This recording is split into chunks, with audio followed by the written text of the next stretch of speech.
Chapter 234. The banquet at the Butterfly Castle ended at 8 o'clock. After returning to their residence, Vera took off her high heels and said to her husband, "Colin, Mrs. Grace just told me that Earl Morrison wants to marry cousin Nina. She wants me to help her." Colin laughed on the spot. Scholar Dwayne had guessed correctly. The Morrison family really wanted to marry St. Hilda. Was this a perverted obsession? Or was it a family tradition that could not be abandoned? Or did they have other motives? Colin did not know this so-called Nina St. Hilda. However, even if her surname was also St. Hilda, it should not be enough for an earl to want to marry her. How can you help him? Now that the Duke of St. Hilda has just died, the position of the head of the family is vacant.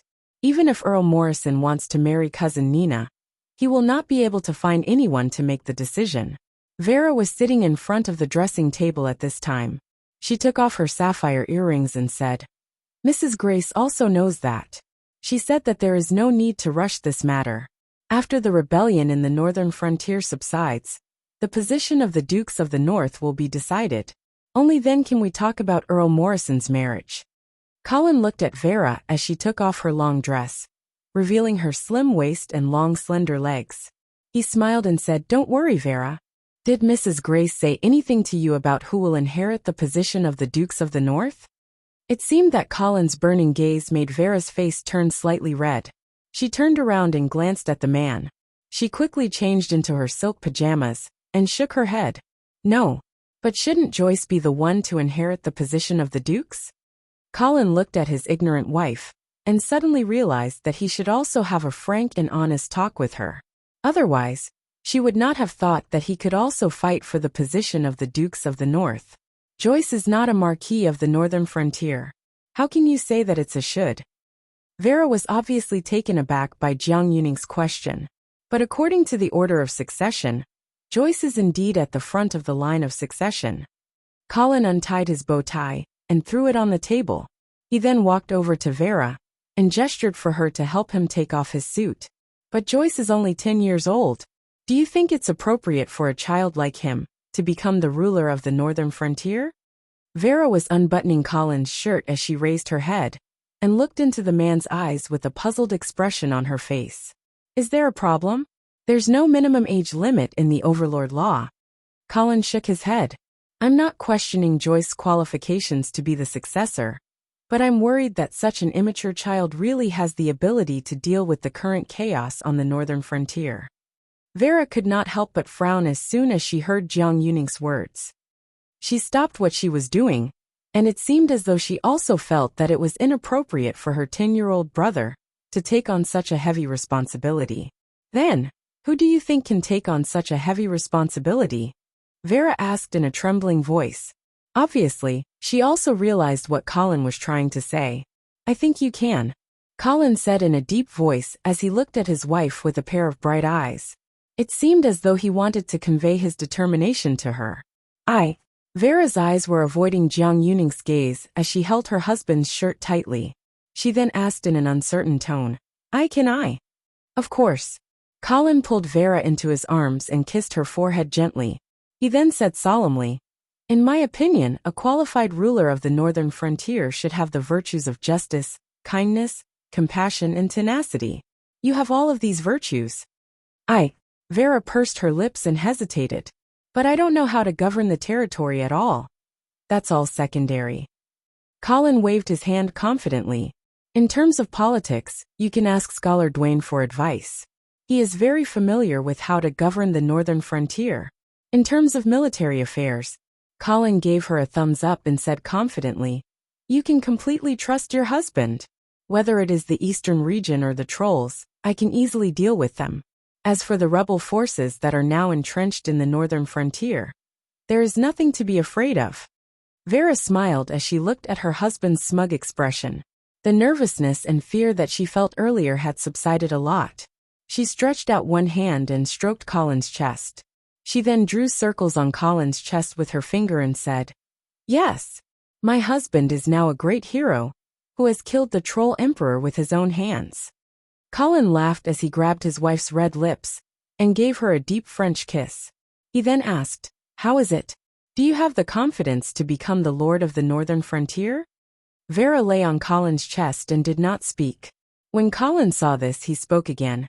If you don't take the initiative to take on this heavy responsibility, aren't you afraid that Joyce's young shoulders will be crushed by this heavy burden? Think about it. Given the current situation on the Northern Frontier, do you think that a 10-year-old child will be able to cope with it safely? Vera was silent for a long time before she finally raised her head. The confusion in her eyes had finally disappeared and was replaced by a determined look. Well, if everyone thinks that I should inherit the title of the Duke, then I will definitely not refuse. Colin finally breathed a sigh of relief and smiled. This is what a real St. Hilda should be like. Vera's face flushed red, and her tone became a little less confident again. But I may not be able to inherit the title of the Duke. Joyce's right of inheritance has priority over mine. What's more, we still have to consult His Majesty and the Senate. You don't have to worry about this, Colin said confidently. When he saw Vera looking at him with a puzzled expression, he had no choice but to laugh. I believe that His Majesty and the Senate will make the right choice. You are the real leader that the Northern Frontier needs right now. Colin, you have overestimated me. Vera stuck out her tongue and suddenly thought of something. Her eyes suddenly lit up and she suggested, do you think that it would be better if Uncle Garcia becomes the Dukes of the North? Marquis Garcia? Colin frowned suddenly. If Vera was not his trump card, then Colin would definitely consider Marquis Garcia. However, if there was a chance to become the husband of a duke, why would Colin be willing to just be the son-in-law of a duke? Although Marquis Garcia had indeed helped Colin a lot, Colin would rather redeem Marquis Garcia and provide him with good food and drinks. Colin had just sent away a huge mountain that was pressing down on his head, and he did not want to create a new mountain for himself. The Duke of St. Hilda still has a son and an adopted daughter to choose from. Therefore, the Senate will not agree to let Marquis Garcia inherit the title of the Dukes of the North. What's more, I am afraid that the people of the Northern Frontier will find it difficult to accept a duke who was once a prisoner of the Eastern Frontier. No matter what kind of brilliant achievements he has made before, the shame of the Shadow Canyon, I am afraid that Marquis Garcia will accompany him for the rest of his life. When she heard Colin's words, Vera nodded in disappointment. Well, you don't have to think too much. Colin kissed his wife's cheek. You just have to be mentally prepared to bear this heavy responsibility. As for the rest, I will leave it to the Emperor and the Senate to decide. Okay. Vera nodded obediently, and also gave Colin a goodnight kiss. The two of them then turned off the magic lamp and went to bed to rest. The sky outside the window was thin, and only a crescent moon was hanging high in the treetops, casting a faint cold light. After midnight, the windows of the butterfly castle were no longer lit, and only the corridor and the sentry post were still lit. The faint sound of an owl could be heard from afar, making the quiet night even more peaceful. Vera, Vera, Colin called a few times in his wife's ear, and when he saw that she had fallen asleep, he quietly got up, put on his casual clothes, and jumped out of the window. The air was filled with the fresh and elegant fragrance of tulips, as well as a faint smell of blood. Chapter 235. Ta-ta-ta. Among the heavy footsteps, a group of fully armed guards patrolled past. The light from the torches gradually dissipated as they went further away, and the courtyard was once again shrouded in darkness. In the shadows of the corner, Colin slowly quickened his pace. Following the faint smell of blood, he gradually came to the northwest corner of Phoenix Butterfly Castle. A strong stench assaulted Colin's nostrils, almost causing him to faint. It was the smell of horse dung. Only then did Colin realize that he had come to the stable. Damn it! Colin cursed in his heart. The smell of blood was covered by the smell of horse dung, and it was a little difficult for him to identify the source. Fortunately, this place was already at the edge of Phoenix Butterfly Castle, so Colin began to search around. Soon, he found the source of the smell of blood again: the clock tower. This was an old clock tower that had experienced hundreds of years of wind and rain. The mottled outer wall and the vines that crawled on it were traces left behind by time. Clang! It was exactly 1 o'clock in the morning, and the old clock tower let out a dull and hoarse sound. Colin hid in the shadows not far away, but he did not immediately go forward, because with just a rough check, he had already found 3 hidden sentries around the clock tower. There must be something wrong here. However, Colin was not confident that he could enter the clock tower without alerting the hidden sentries. Just as he was about to leave, the thick door of the clock tower suddenly opened. With a creak, a wheelchair was pushed out. The face of the man in the wheelchair could not be seen clearly, but Colin could guess the identity of the other party. Count Morrison's father, Franco Morrison. After the death of the old count, his son, Franco, was supposed to be the first heir to the title. Unfortunately, Franco was seriously injured in a battle many years ago, and had been paralyzed ever since. Therefore, the title of count was passed on to his son, Saikin Morrison, who was the grandson of the old count. Colin looked at Franco's back as various thoughts flashed through his mind. In the end, he still quietly followed. Franco's wheelchair was not fast, and it was moving along the central axis of Phoenix Butterfly Castle towards the inner courtyard. Along the way, they met a group of patrolling guards, who immediately stopped to greet Franco. From their greetings, Colin also confirmed Franco's identity. After some distance, seeing that Franco was about to enter the main castle, Colin deliberately increased his footsteps and walked out of the shadow. Sure enough, Franco also stopped. Viscount Angley? Under the moonlight, Franco recognized Colin. You are? Knight Franco. Colin pretended to be surprised. However, this was indeed their first meeting. Franco did not attend the morning ceremony and the welcoming banquet. This night Franco looked to be in his 50s. He had a gloomy temperament, a thin face, long and narrow eyes, and thin bloodless lips. Years of paralysis had ravaged this once famous knight of the Northern Territory, to the point that he was extremely haggard. You are? Oh, I couldn't sleep late at night, so I came out for a walk. I hope I didn't disturb you. Colin walked up with a smile. Sure enough, the smell of blood was getting stronger. Of course not. I couldn't sleep either, so I came out for a walk. Franco nodded his head and looked at his right hand. While Colin was puzzled, the maid who pushed the wheelchair explained softly, Sir Viscounts, Sir Franco wants to shake hands with you. Colin then bent down slightly and held Franco's skinny right hand. It was cold and slippery, as if he was holding a dead fish. I'm sorry, I couldn't attend your welcoming banquet. Franco smiled apologetically. You're welcome. Colin quickly let go of Franco's hand and smiled. You were injured because you fought against the trolls. You are a knight worthy of respect. Franco laughed self-deprecatingly. I'm just a poor guy who was defeated by the trolls. You, on the other hand, annihilated 100,000 trolls outside the Howling Wind Castle, and personally cut off the head of the troll emperor before the king's city. With such achievements, you deserve to be the hero of the northern frontier, the role model of a knight. If it weren't for my physical inconvenience, I would definitely give you the most noble knight etiquette. Colin waved his hand again and said modestly, This is all thanks to the brave soldiers who killed the enemy. I dare not take the credit alone.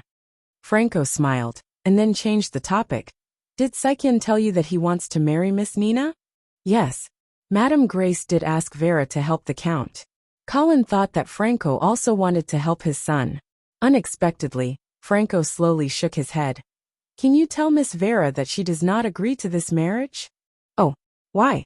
Colin was puzzled. Wasn't the Morrison family St. Hilda's daughter complex? Why did Franco not want his son to marry Nina? Franco's expression was a little gloomy. After hesitating for a moment, he asked, Sir Viscounts, do you know why the Morrison family is obsessed with marrying the daughter of the House of St. Hilda? Why? Colin asked with interest. You should have heard of the theory of blood purification. Right? Franco asked. Colin nodded. In fact, this was what Scholar Dwayne had told him. In short, people in this world believed that blood was an important determinant of the upper limit of the family's descendants' strength. The reason why the Paladin family could continue to produce paladins was because of their noble and sacred blood. Therefore, the nobles of the Empire of Light had a period of time crazily chasing after the noble daughters of the Paladin family, trying to marry them and purify their own bloodline. However, the reality was cruel. Since the founding of the Empire of Light, the number of paladin families had not increased at all. Those nobles who married the daughters of the paladin family for several generations found that the strength of their descendants did not increase at all. On the contrary, the power of the paladin family spread through the means of marriage. Their attempt to purify their bloodline only helped the paladin family to consolidate their rule. Therefore, gradually, the nobles no longer diligently pursued the daughters of the paladin family, and marriage became more practical. However, the Morrison family was an exception. It seemed that they still had not given up on the theory of blood purification, and were still persistently pursuing the daughters of the House of St. Hilda. Franco said with a solemn face, "The Morrison family has been deeply poisoned by this theory. Due to the teachings of the ancestors and the traditions that have been formed over many years, the family members can no longer see the reality clearly. Therefore, I hope that you can help me to stop this tragedy from continuing." Tragedy? Colin was stunned. This can't be a tragedy, right? A painful expression appeared on Franco's face. "You may not know this, but I originally had 2 brothers. However, one of them died young, and the other was born with a deformity. It was estimated that he could not live for more than a few years. He had to endure inhuman pain, so his father reluctantly killed him. And my child Saiken is not the only one, but his brothers and sisters. Haha, they are either mentally retarded or disabled.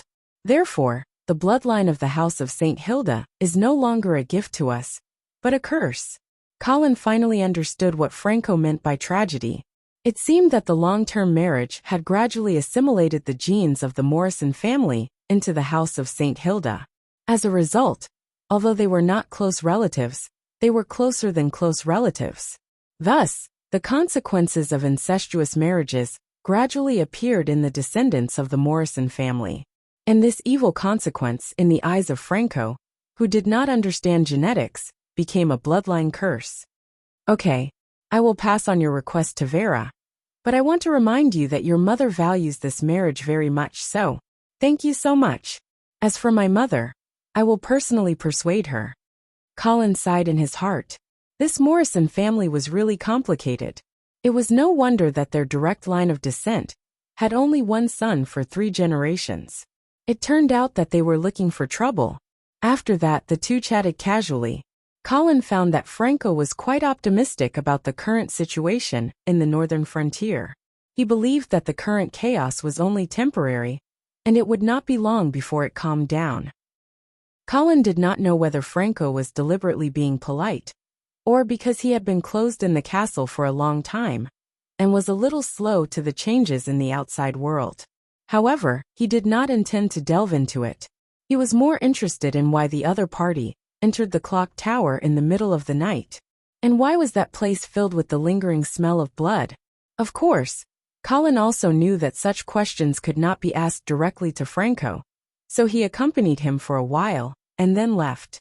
Looking at Colin's back gradually disappearing into the darkness, Franco suddenly asked, "How long has he been following us?" The maid who pushed the wheelchair shook her head. "I am not sure." Franco narrowed his eyes. His eyes flashed with a cold light, and he ordered in a low voice. "Add more people to the clock tower." "Yes, sir." Chapter 236.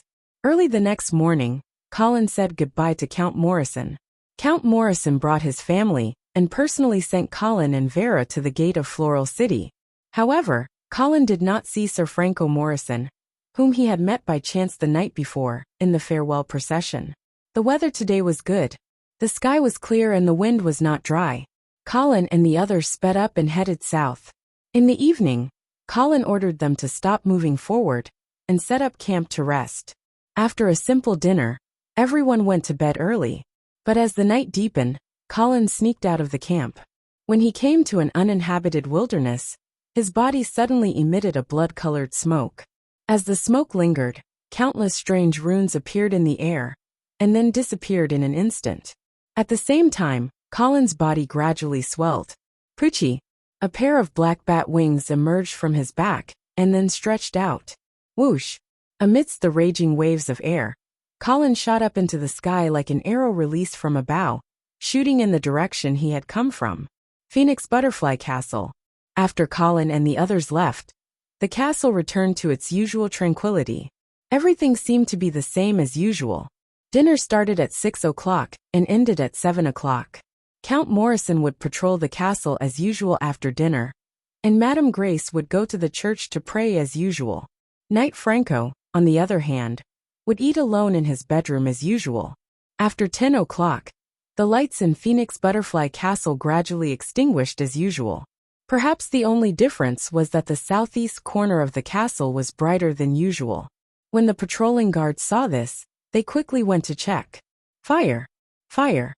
Immediately, the shouting woke the entire Phoenix Butterfly Castle up. Groups of patrolling guards rushed to the southeast corner of the castle. Count Morrison also immediately got up from the bed. He did not have time to put on his armor, and rushed out with a knight sword. At the same time, in the northwest corner of Phoenix Butterfly Castle, a bloody and strange massacre began. What is it? A guard in front of the clock tower seemed to feel something flying over his head, but when he raised his head, he could only see the dark night sky. Tonight, the sky was overcast, and the moon could not be seen. Even the starlight was completely covered. The guard turned around and was about to ask his companion when he suddenly realized that his companion's head was gone. The headless corpse was still standing in the same place, blood spurting out from its empty neck. Enemy crack. He only managed to say half of the word enemy attack before it was cut off. At the same time his head was cut off, Colin threw away the head in his hand and walked towards the door of the clock tower. He tried to push it twice, but it didn't budge. Clang! Colin simply barged in. Such a huge commotion naturally attracted the attention of the surrounding guards. Colin soon heard a series of footsteps behind him. However, before the footsteps could get close, a series of screams and the sound of bones breaking could be heard. Colin no longer cared about what was behind him. He lowered his head slightly and entered the clock tower. There were a few torches on the walls of the clock tower, and the light from the torches illuminated the stairs leading to the top. However, Colin did not walk up the stairs. Instead, he lay on the ground and sniffed carefully. The smell of blood came from underground. Soon, he locked onto his target's position. Boom! The marble floor was smashed into pieces by Colin's foot, and his huge body fell through the hole in the floor. Boom! The drop was not big, probably only about 10 meters. Colin stood firmly on the ground. Although smoke and dust were everywhere, and gravel flew everywhere, he still opened his eyes wide and stared at the darkness in front of him. When the dust settled, nothing came out of the darkness. Colin's expression softened. He felt that he might have been too cautious. Flapping his bat wings, Colin flew up the clock tower hall, took a torch from the wall, and returned to the basement. With the help of the torch's light, Colin could see clearly that this was not a basement, but a sealed and damp cave. There were cold and hard stones on both sides of the cave. One end was blocked by a pile of rocks, and the other end extended inwards. He did not know where it led to. Since he was already here, Colin naturally would not be afraid. He immediately walked forward. After turning a corner, what appeared in front of Colin was a long stone corridor. However, the stones here were a little strange. They were actually emitting a faint light. Even without the help of a torch, he could roughly see the path under his feet. Colin continued forward. The smell of blood in his nose became more and more intense. Moreover, he could even hear the faint sound of water flowing. After walking for a while, the sound of water gradually became louder and louder. Not long later, Colin saw the end of the passage in front of him. A curtain of water hung down from the top of the cave. The water splashed in all directions, sparkling and translucent. Finally, it fell into a small pool at the end of the passage. Colin had never thought that there would be such a place hidden under the Phoenix Butterfly Castle's clock tower. However, at this moment, Colin was not in the mood to admire this underground river. Stepping into the pool, the ice-cold water did not slow down Colin's movements. He walked towards the curtain of water in large strides, as if he was sure that behind the curtain of water, there would definitely be a target he was pursuing. Splash! The transparent and clear water curtain wet Colin's body. Behind the curtain of water was another deep and serene tunnel. The stone walls on the side of the tunnel also emitted a faint light, allowing Colin to see the path clearly without the help of a torch. Along the way, nothing happened. However, this made Colin even more vigilant. This was too abnormal. For a moment, he even planned to go back the way he came.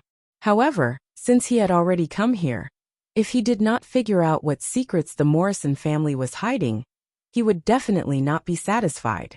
This family that had always kept a low profile in the northern frontier was definitely not as simple as it seemed on the surface. While thinking, Colin suddenly stopped. This was because he had already reached the end of the tunnel. There, impressively, was a huge sculpture of a butterfly. The insignia of the Morrison family was the golden-tailed butterfly. However, the tail of this butterfly sculpture was not golden. Instead, it was blood-colored. Colin looked at the blood-tailed butterfly in front of him and carefully approached it.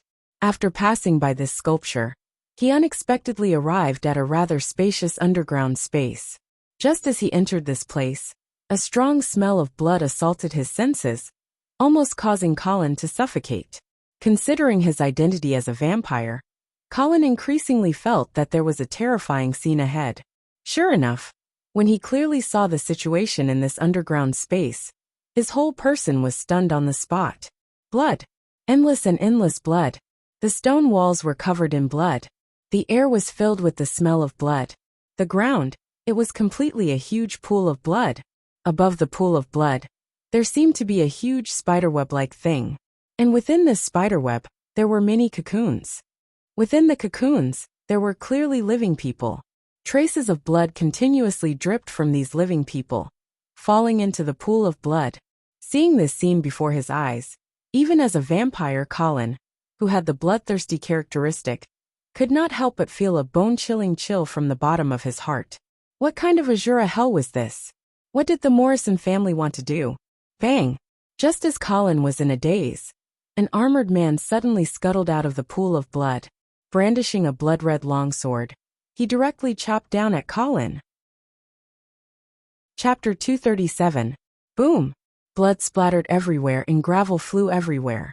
However, the blood was not Colin's, but was brought out from the blood pool by the armored man. At that moment, Colin quickly retreated, narrowly avoiding the armored man's slash. At the same time, he also saw the energy used by the other party. It was holy light. So this was also a knight. The armored knight's sword missed, and he immediately approached again, stabbing at Colin's throat. Colin did not panic at all, because he had almost determined that the armored knight was a 4th-ranked knight. Although Colin was also a 4th-ranked knight, in the state of true body, ordinary 4th-ranked knights were no match for him. Clang! Colin quickly blocked in front of his body with his arms. The blood traces on his skin seemed to be alive, emitting a heart-palpitating energy. When the armored knight's longsword landed on the surface, it only left a faint mark that was barely visible. Bang! A dark golden flash suddenly lit up in the cave. Colin's bat wings suddenly opened, as if he was flying. His huge figure completely enveloped the armored knight. Crack! With the sound of bones breaking, the armored knight's entire right arm was cut off. However, after suffering such a heavy injury, the armored knight did not make a sound, as if he did not feel pain. His blood-red eyes stared blankly at Colin through the holes in the armor, without a trace of human emotion or reason. At the same time, the armored knight's body quickly retreated, as if he knew that he was no match for Colin, and wanted to hide in the blood pool. Want to run? Colin sneered, and his bat wings suddenly shook.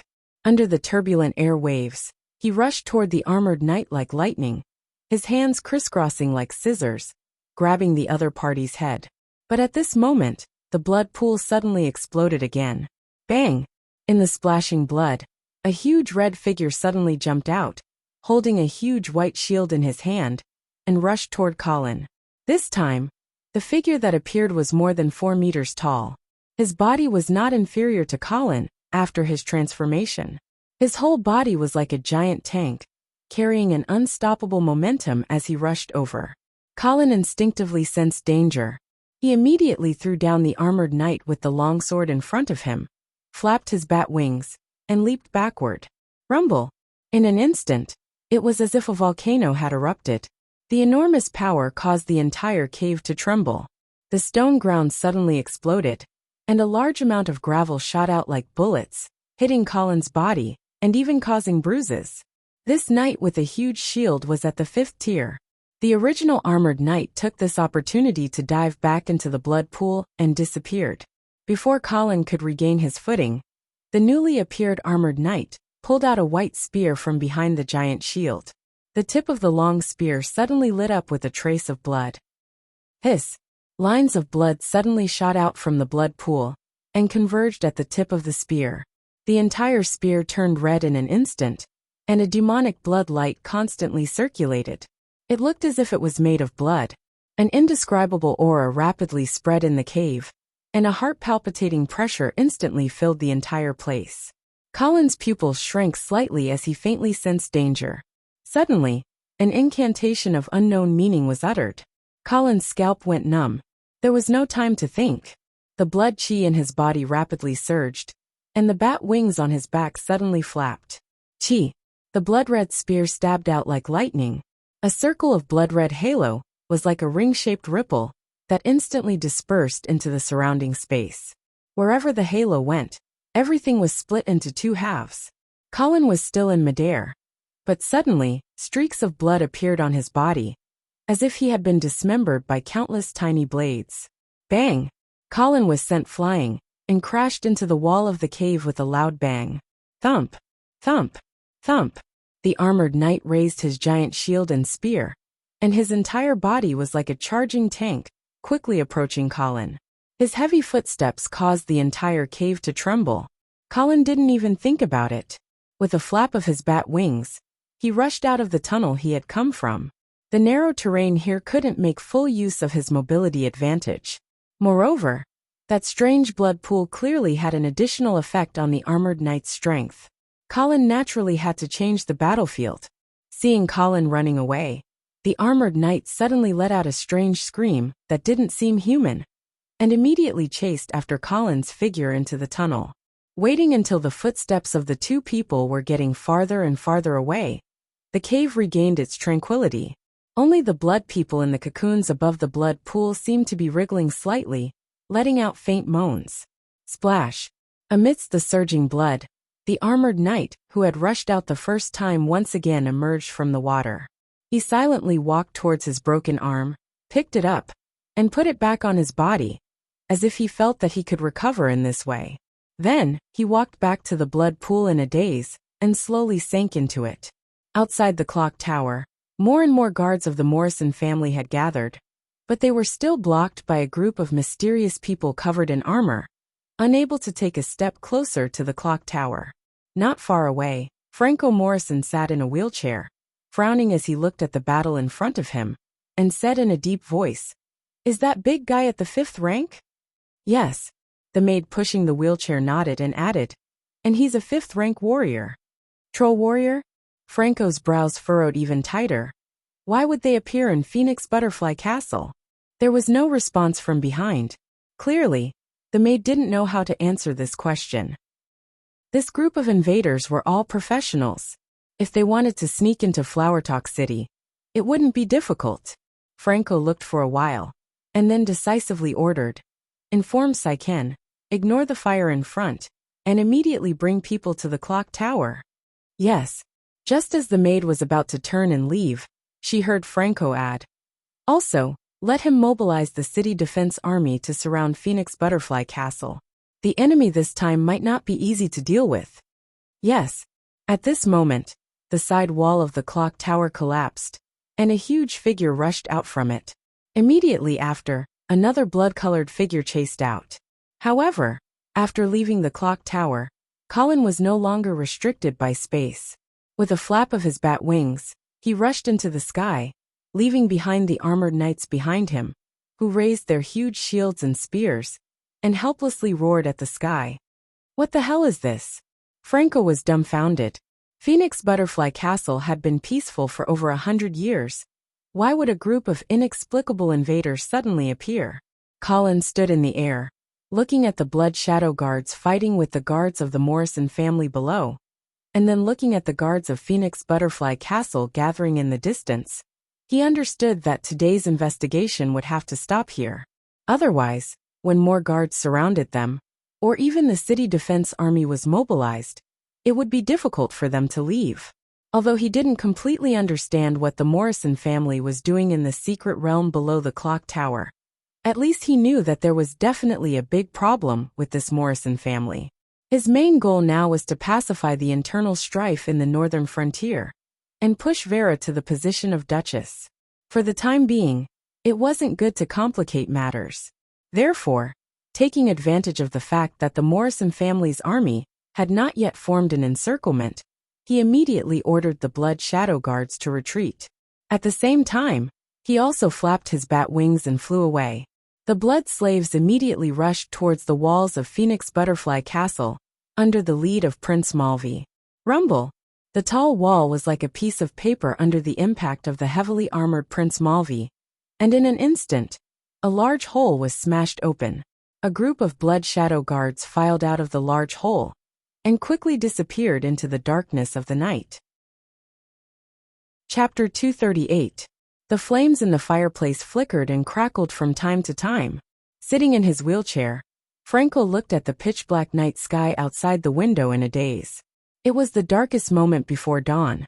The curtain of night shrouded the land, quietly hiding the slaughter, sin, and blood. Footsteps sounded behind him, but Franco didn't turn around. "Father, the fire has been completely extinguished. The chaos in Phoenix Butterfly Castle has also been completely quelled." Count Morrison came behind the wheelchair and reported softly. Franco still looked outside the window and said expressionlessly, "Did you find out the details of the enemy?"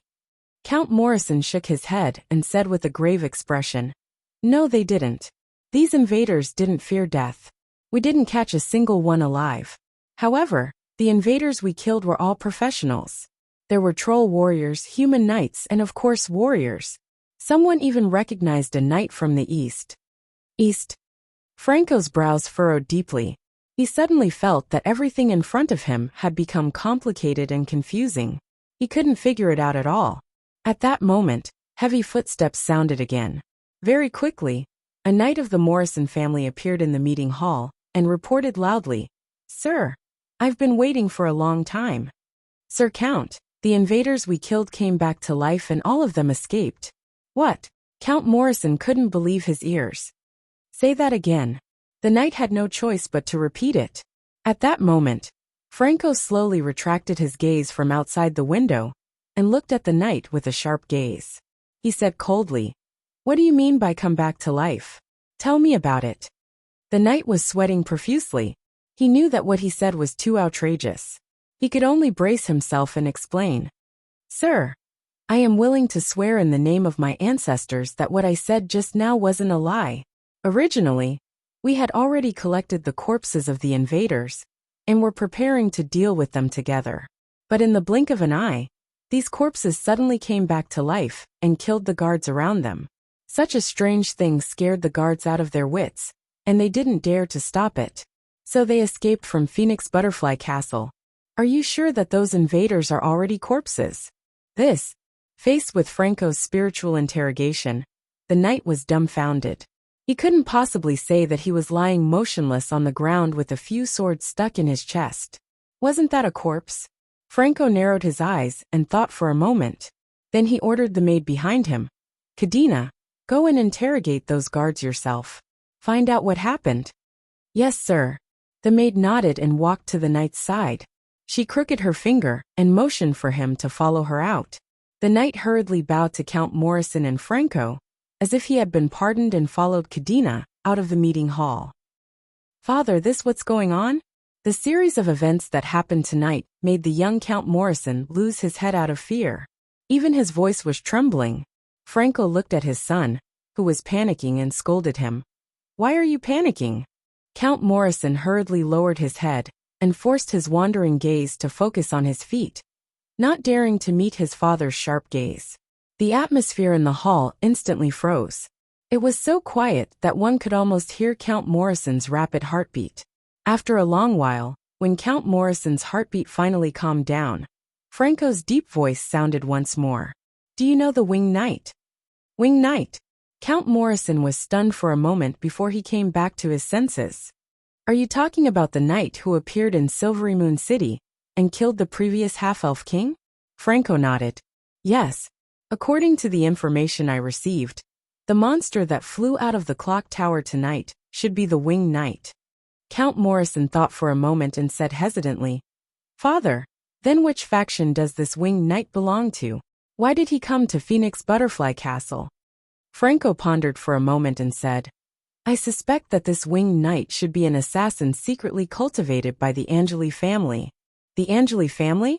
Count Morrison exclaimed. Yes. Viscount Angeli just left Phoenix Butterfly Castle. And this Winged Knight came right after. How could it be so coincidental? Moreover, Viscount Angeli was also present when the coup happened in Silvery Moon City. If it happened once, it might be a coincidence, but if it happened twice, there must be some sort of connection. Hearing Franco's explanation, Count Morrison nodded in agreement, but immediately after his expression became panicked again. Father, if this was really arranged by Viscount Angeli, then he must know about the situation below the clock tower. What should we do? Franco didn't say anything and only looked at his son coldly. Only when he calmed down again did he say indifferently, So what if he saw the situation below the clock tower? Does he know what it is? Moreover, does the Angeli family not have any secrets? Winged knights, and those suspected unkillable professionals. I think the Angeli family has no less things hidden in the dark than us. Moreover, his main target now is the St. Thean family. He can't possibly provoke us at this time. Only then did Count Morrison feel a lot more at ease. He let out a long sigh and thought for a moment before asking. After thinking for a moment, he asked, Father, then should we still send an envoy to Ice Stone City to discuss the matter of supplying food and sending troops? Why not? Franco said indifferently. Don't make a fuss just because the other party saw your secret. It's still hard to say whether the Angeli family is our friend or foe. You should know that sometimes, letting the other party know a bit of your secret will instead make it easier to gain trust. All right, I will send an envoy to Ice Stone City tomorrow. Just as Count Morrison finished speaking, a figure appeared at the entrance of the hall. Seeing that it was Madame Grace's maid, Franco asked, Mother was also startled awake? Yes, Madame wants to know what happened. Franco turned to look at Count Morrison and ordered, Sycan, go explain to Mother. Yes, Father, Count Morrison hurriedly replied. Not long after they left, Franco's maid, Cadena, appeared again. Sir, I personally asked.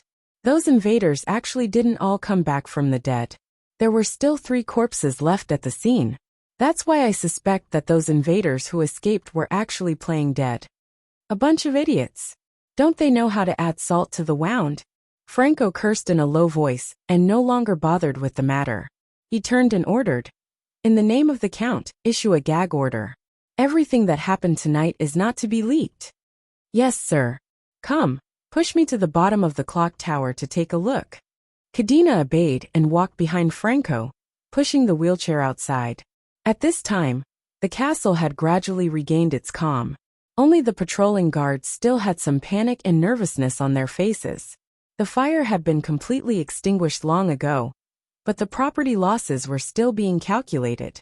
In the pitch-black night, suppressed cries could be heard from time to time.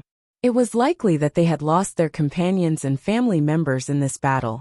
Franco arrived at the clock tower amidst the creaking sound of the wooden wheel. At this time, the door of the clock tower had been completely damaged. A large hole had also been smashed into the floor of the tower, like a deep and terrifying giant mouth that wanted to swallow all living things in the vicinity. Cadena, the maid, pushed the wheelchair to the hole. Seeing that Franco nodded, she picked up the wheelchair and jumped down. Chapter 239. Colin, did you not sleep well last night? Vera looked at Colin, who was yawning, and asked with concern. At the same time, she handed over a roasted deer leg. Colin took it and said with a smile, It's nothing. I was awakened by a few mosquitoes in the middle of the night, and I couldn't sleep after that. Then do you want to take a nap in the afternoon? No, I will continue my journey after lunch. The earlier I withdraw from the Golden Lion Legion, the earlier I can feel at ease. Okay, Vera no longer tried to persuade Colin, and she handed him a few pieces of white bread. Scholar Dwayne's eyes flashed because he saw that when Colin reached out to take the food, there were several obvious scratches on his arm. However, he didn't ask anything. Smart people were like this. Even if they saw the problem, they knew that they shouldn't ask. In fact, Colin also noticed Scholar Dwayne's gaze. But when he saw that the other party pretended not to see it, he took a bite of the roasted deer meat and took the initiative to speak. Scholar Dwayne, what kind of family do you think the Morrison family is? Scholar Dwayne paused and said, Lord Viscounts, I think that the Morrison family has the qualities that an excellent family should have: loyalty, humility, and pragmatism. Colin pondered over the 3 comments given by Scholar Dwayne, and he seemed to have some ideas in his mind. Obviously, the 3 adjectives given by Scholar Dwayne were not chosen randomly. First, loyalty. This meant that the Morrison family was deeply involved with the House of St. Hilda, and there was basically no room for betrayal. Second, humility. This implied that the Morrison family was low-key and not well known in the northern frontier. Finally, pragmatism. This was also the most interesting comment. Would a pragmatic family insist on marrying the daughter of the House of St. Hilda generation after generation, knowing that the bloodline purification theory was not feasible? Especially when such behavior had already caused the Morrison family to suffer from the bloodline curse. Obviously, it was impossible. Therefore, the Morrison family was obsessed with the daughter of the House of St. Hilda, and there must be a deeper reason. Thinking back to the horrifying scene he saw under the Phoenix Butterfly Castle's clock tower last night, Colin suddenly had some guesses. Scholar Dwayne seemed to have seen through some of Colin's thoughts and advised, Lord Viscounts, I think you should be more concerned about the Morrison family now. Oh, which clan do you think it should be? The Oman clan. Scholar Dwayne said decisively. Oman. Colin mulled over the name of his old rival's family. What do you think? Lord Viscounts, you must have heard the news of Fallen Eagle City's destruction in Phoenix Butterfly Castle. Clearly, the Oman family has been abandoned by the St. Thean family. No, to be more precise, they have been sacrificed. Earl Oman will no longer be loyal to the House of St. Thean, and his soldiers will definitely hate the House of St. Thean for destroying their home. So this is our chance. You want to rope in the Oman family? Colin frowned. He did not wish for Earl Oman to be on the same side as him. Wouldn't that mean that he would not be able to avenge his predecessor? Furthermore, Count Ullman, that old bastard. Colin did not feel at ease leaving his back to him.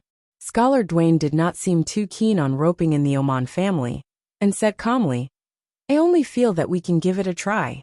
However, I suspect that the St. Thean family already has a plan against the Oman family.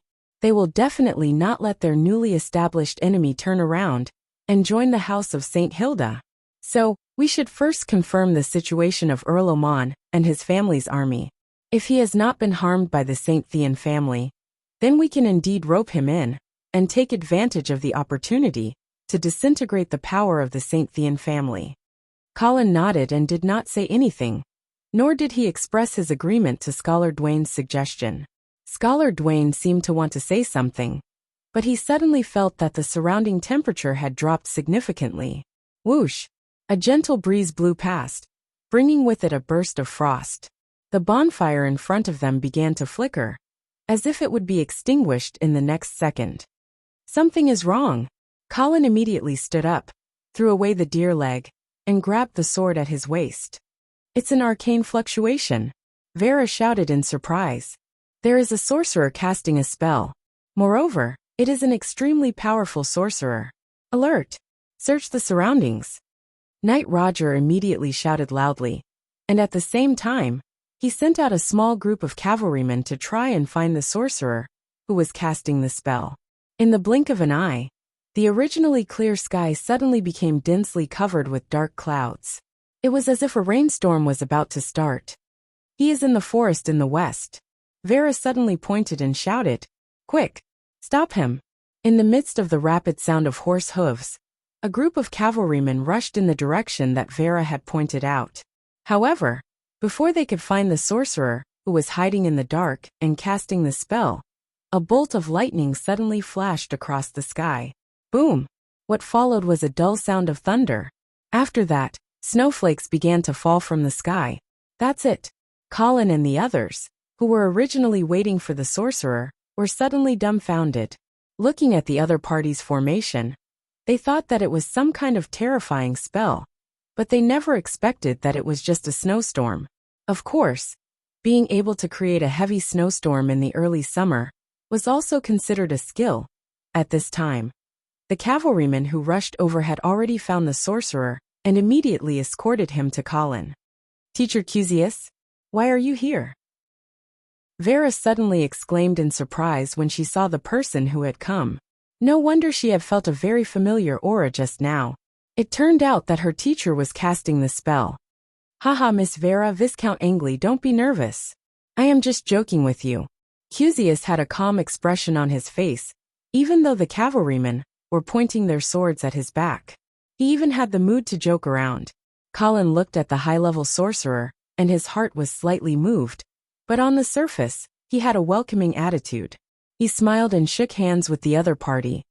"Mr. Wuxia, right? I am so lucky to be able to meet you here. Vera has always told me that you have taught her a lot of things in Yevil, and I have always wanted to find an opportunity to thank you in person for taking care of her. Viscounts, you are too polite. I hope that my joke did not cause too much trouble for you." "Of course not. Would you like to have a meal together?" "It is my pleasure." Wuxia did not stand on ceremony with Colin. He walked over to the campfire and directly grabbed a piece of roasted venison from the barbecue grill and put it in his mouth. "Wow, it tastes good." As he ate, he gave a thumbs up and praised. "Teacher, what are you doing in the northern frontier this time?" Vera poured a glass of red wine and handed it over. Wuxia took the glass and drank it in one gulp. After that, he burped in satisfaction and said casually, "I am here to travel, and also to see my friends in the northern frontier. Of course, I also want to see you, my good disciple. You have been away from Yevil for more than a year now, but you have not fallen behind in your studies, right? Do you still remember all your magic knowledge?" "Of course I remember," Vera said immediately, but she did not sound very confident. Wuxia saw through her at a glance, and immediately began to examine Vera's arcane knowledge. Colin looked on coldly from the side, and his vigilance did not decrease at all. The timing of Wuxia's appearance was too coincidental. Moreover, according to Vera, this person was a close friend of Mr. Feng from the Saint Thean family. Even the forbidden spell that Mr. Feng had used to kill the Duke of St. Hilda by sacrificing the entire Eagle City was suspected to be an improved version of a forbidden spell called Petrifying Eyes that Wuxia had once collected. Under such circumstances, Colin did not believe that Wuxia really did not know anything about what had happened in Eagle City. He also did not believe that the other party would suddenly appear here without any ulterior motives. Of course, Colin would not chase him away. After all, he was still Vera's teacher. Moreover, a mage who was hiding in the dark was the scariest. A mage like Wuxia, who was actively exposing himself, was not much of a threat. Chapter 240. At the end of May, the temperature in the northern frontier was quite high. However, there was a layer of ice on the Rapids River. "Hey, Sir Viscounts. I told you we could definitely cross." On the solid ice, Wizard Wuxia was jumping up and down, showing Colin that there was no problem with his masterpiece. Colin smiled and waved his hand to Knight Roger. "Let's cross." Knight Roger obeyed, and began to organize the cavalry to cross the river. At the same time, he was also on guard against the Dawson family's sentries. However, Colin's group was not a big target, and they were all cavalry that came and went like the wind. Although the Dawson family was on the north bank of the Rapids River, they could not completely seal off the entire river. Of course, it would be different if it was an army crossing the river. This was also why Colin only brought 1,000 light cavalry. If there were too many people, they would be intercepted by the Dawson family if they wanted to cross the river. It might even lead to a fierce battle. After crossing the Rapids River, Colin's group met the sentries of the Golden Lion Legion after half a day. After revealing their identities, the sentries led Colin's group to the Golden Lion Legion's encampment. When evening came, Colin finally saw a huge army camp with Golden Lion flags fluttering in the wind. The main generals of the Golden Lion Legion, who had received the news, had already lined up outside the camp to welcome Colin's group. On the way here, Scholar Dwayne gave Colin a brief introduction of the higher-ups of the Golden Lion Legion. Knight Nelson, commander of the Legion, and his two deputies, Knight Lewis and Knight Campbell.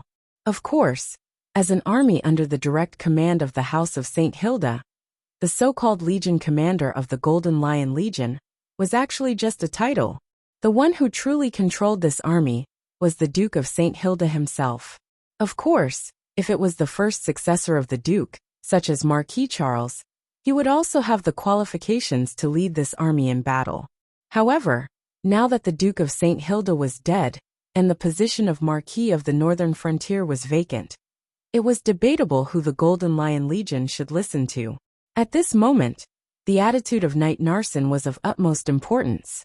Knight Nelson was a middle-aged man with a dignified demeanor. He was over 2 meters tall and had a muscular build, giving him an imposing aura. Knight Lewis was slightly older. His sideburns were graying, and he always had a kind smile on his face. When he spoke, it was as if he was bathing in the spring breeze.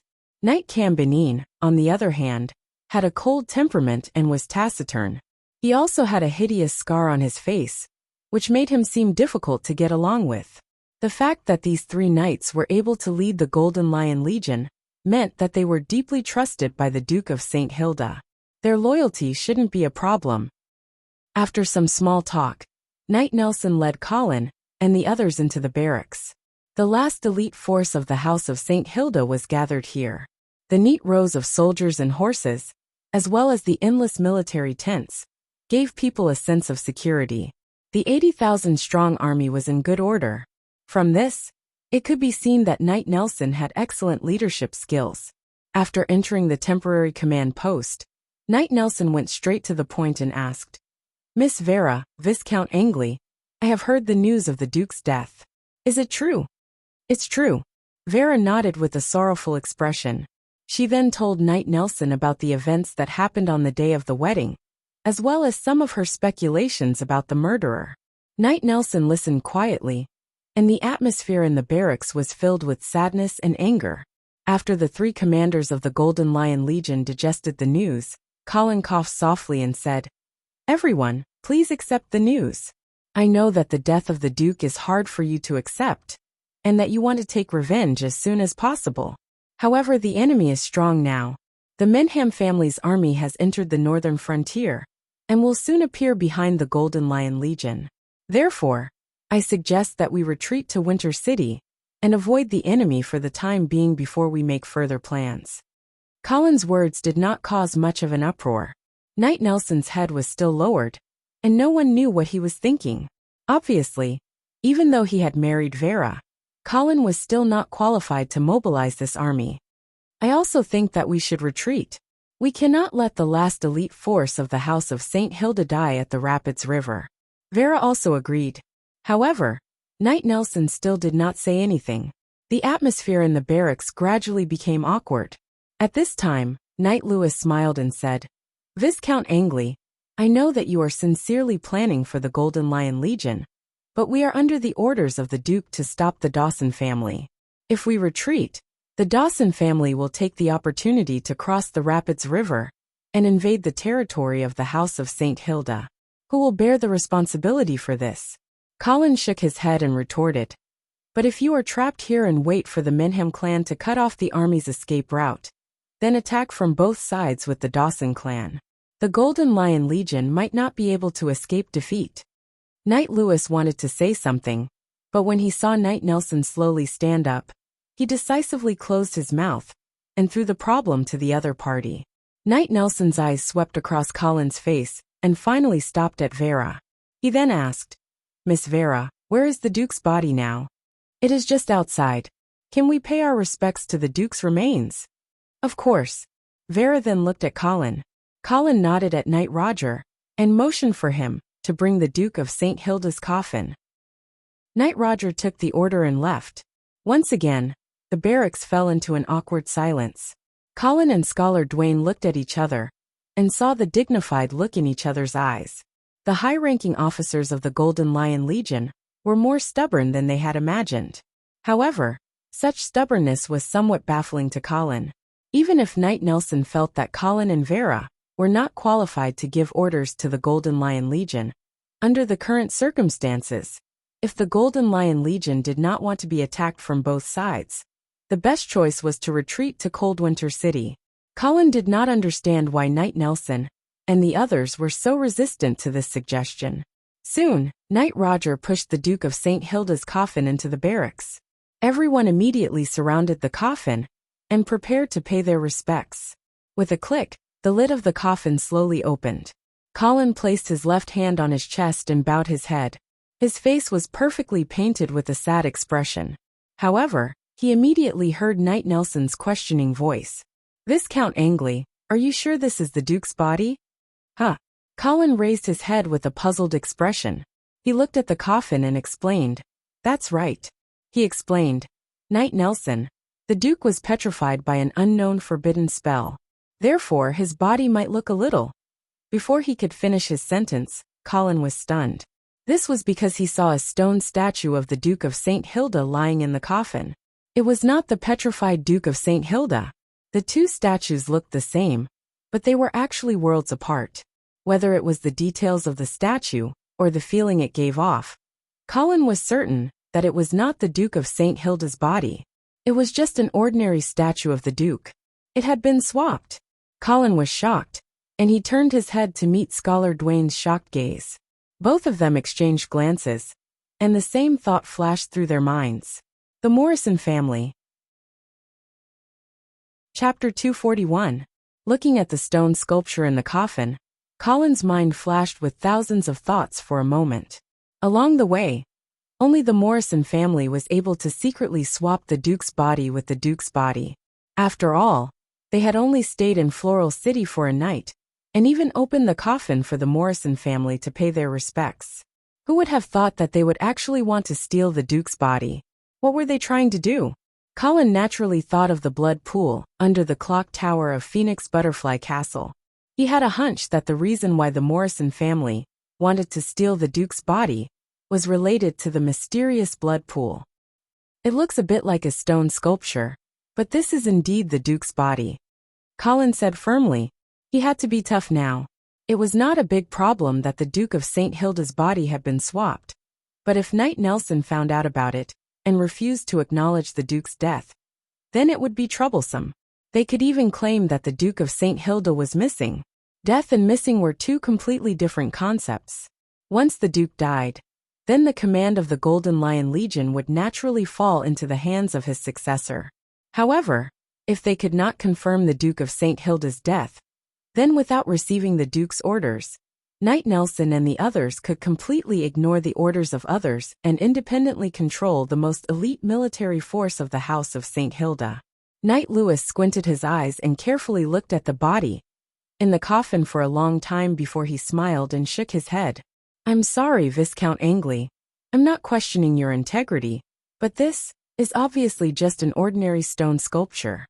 Vera also saw that there was something wrong with the body at this time. But when she saw that Colin insisted that it was the Duke's body, she remained silent. Scholar Dwayne of course saw that something was wrong, and he also realized that things were developing in an unpredictable direction. So he quickly said, "Knight Nelson, Knight Lewis, Knight Campbell. The Duke was petrified to death by an unknown forbidden spell at Viscount Angley's wedding. This happened in front of everyone's eyes. If you have any questions, you can ask the nobles present at the wedding. I believe they will give you a definite answer." Scholar Dwayne's words were a little tricky. He did not directly say that the body in the coffin was the Duke's. Instead, he wanted to use the witnesses at the wedding to confirm the Duke's death. However, Knight Narson remained unmoved. "As for what happened on the night of Viscount Angley's wedding, we will naturally send someone to verify it. But before that, please forgive us for not disobeying the orders of the Grand Duke and withdrawing to chilly winter." Colin's suspicions grew stronger and stronger. Narson and the others' attitudes were too strange. Even if he was wary of Colin seizing power, he should have waited until they were safely back to chilly winter. Otherwise, If the Golden Lion Legion was surrounded by the Menham and Dawson families, what was the point of fighting for command? Of course you can take your time to verify the Duke's death, Colin advised in a low voice. But now withdrawing to chilly winter is an urgent matter. This is the only way to protect the Golden Lion Legion. Even if the Duke comes back to life, he will give the same order. Knight Narsen chuckled and shook his head. Not necessarily. What do you mean? Colin asked with a frown. Knight Lewis laughed at the same time and explained. Lord Viscounts, you may not know this, but we already have strong reinforcements. Even if the Menham and Dawson families come together, the victor will only be determined after a battle. Strong reinforcements? Colin suddenly had a bad premonition. Scholar Dwayne's eyes flashed as though he had thought of a possibility. That's right. Knight Narsen nodded. Just a few days ago, Earl Oman led his army and surrendered to us. So, with the addition of the Oman family's army, we may be able to fight a decisive battle with the dwarves. Earl Oman. Colin narrowed his eyes, which flashed with a dangerous light. You actually believe the words of a northern frontier trader? What if he's faking his surrender? Impossible. Knight Narsen said confidently. We received news that Fallen Eagle City has been burned to ruins by the St. Thean family. With such a deep grudge, I don't believe that Earl Oman is willing to continue following the St. Thean family. Knight Lewis immediately added. Furthermore, Earl Ullman also brought two heads, Lawrence and Penny. If you know anything about the House of St. Thean, you will know that one of them is Mr. Ullman's son, and the other is his sister. Viscount Angley, tell me, under such circumstances, is it possible for the Oman family and the St. Thean family to make peace? Colin was silent. This was the first time he knew that Lawrence was Mr. Oman's son, but seeing how Earl Oman had cut off his head to surrender, it was probably true. This meant that Earl Oman had really fallen out with the St. Thean family. This kind of blood feud had already exceeded the scope of a trick of self-injury. It was not something that could be resolved with simple trust. If Zhou Yu burned down Huanggai's home, and Huanggai killed Zhou Yu's son and sister, then even if the two had agreed on a fake act, they would suspect that the other party would really do it. Moreover, Lawrence and Penny were the only ties between the St. Thean family and the Oman family. Now that they had been killed, what reason did Mr. Oman have to believe that Earl Oman would stand on his side? But what puzzled Colin was, why would the meticulous Mr. Oman allow Earl Oman to kill Lawrence and Penny, and even lead the Oman family's army to the House of St. Hilda? Since Mr. Burr had already planned to sacrifice Fallen Eagle City, he should have guessed that Earl Oman would break off relations with the House of St. Thean. Could it be that he did not make preparations in advance? At the very least, he should not have allowed Earl Oman to switch sides and strengthen the enemy. At this moment, footsteps could be heard outside the tent, following which, Count Oman quickly walked in. I heard that His Excellency the Duke was murdered. Is that true? Earl Oman asked anxiously as soon as he entered. Then, he saw the coffin in the middle of the tent. Suddenly, Earl Oman froze on the spot, as if he had been struck by lightning. It was as if he could not accept the news of the Duke of St. Hilda's death. Colin rolled his eyes at the sight of this. Forcing it was too awkward. Your Grace! Earl Oman rushed to the side of the coffin, but when he saw the Duke's body, he was stunned. This is the Duke's body. Is there a mistake? This is clearly an ordinary stone sculpture. Colin was getting more and more frustrated. The pit that the Morrison family had dug for him could no longer be filled. Thus, he ignored Earl Oman's question. Instead, he looked straight into Knight Nelson's eyes and asked in a low voice. Knight Nelson, does this mean that you have decided to fight to the death with the dwarves here? Yes. Knight Nelson nodded and said concisely. He was firm and resolute. Then Colin turned to look at Knight Lewis. Knight Lewis lowered his head and avoided Colin's gaze. It seemed like he had decided to support Nelson's decision. Colin glanced at Knight Cambinin. Only then did he realize that this knight had not expressed any opinion. Although Knight Cambinin had always been a man of few words, how could he not say anything when it came to such an important decision? Seeing Colin's gaze, Knight Cambinin stared straight into Colin's eyes, as if trying to convey some sort of message. All right. Colin suddenly smiled. Then I wish you, Knight Nelson, a great victory over the dwarves. bring order and peace to the northern frontier. Thank you, Lord Viscounts. If you can lead the Angeli family's army to advance and retreat with us, then, without waiting for Knight Nelson to finish speaking, Colin immediately interrupted him. I still need to escort the Duke's body back to Coldwinter City. It's getting late, so I'll stay here for the night. We'll set off tomorrow morning. As for Rapid Flow River, I'll leave it to you and Earl Oman. After saying that, he motioned for Roger to push the coffin out, and at the same time, he pulled Vera and walked outside. The three knights and the Earl looked at each other in dismay. Chapter 242. The dim candlelight and the open coffin made the atmosphere in the tent a little gloomy. Colin, Vera, and Scholar Dwayne surrounded the coffin with a dignified expression on their faces. This is indeed not my father's body, Vera said with certainty. There is no arcane fluctuation on it at all. It is just an ordinary stone sculpture. If it is really a petrified body, it is impossible for such a situation to occur.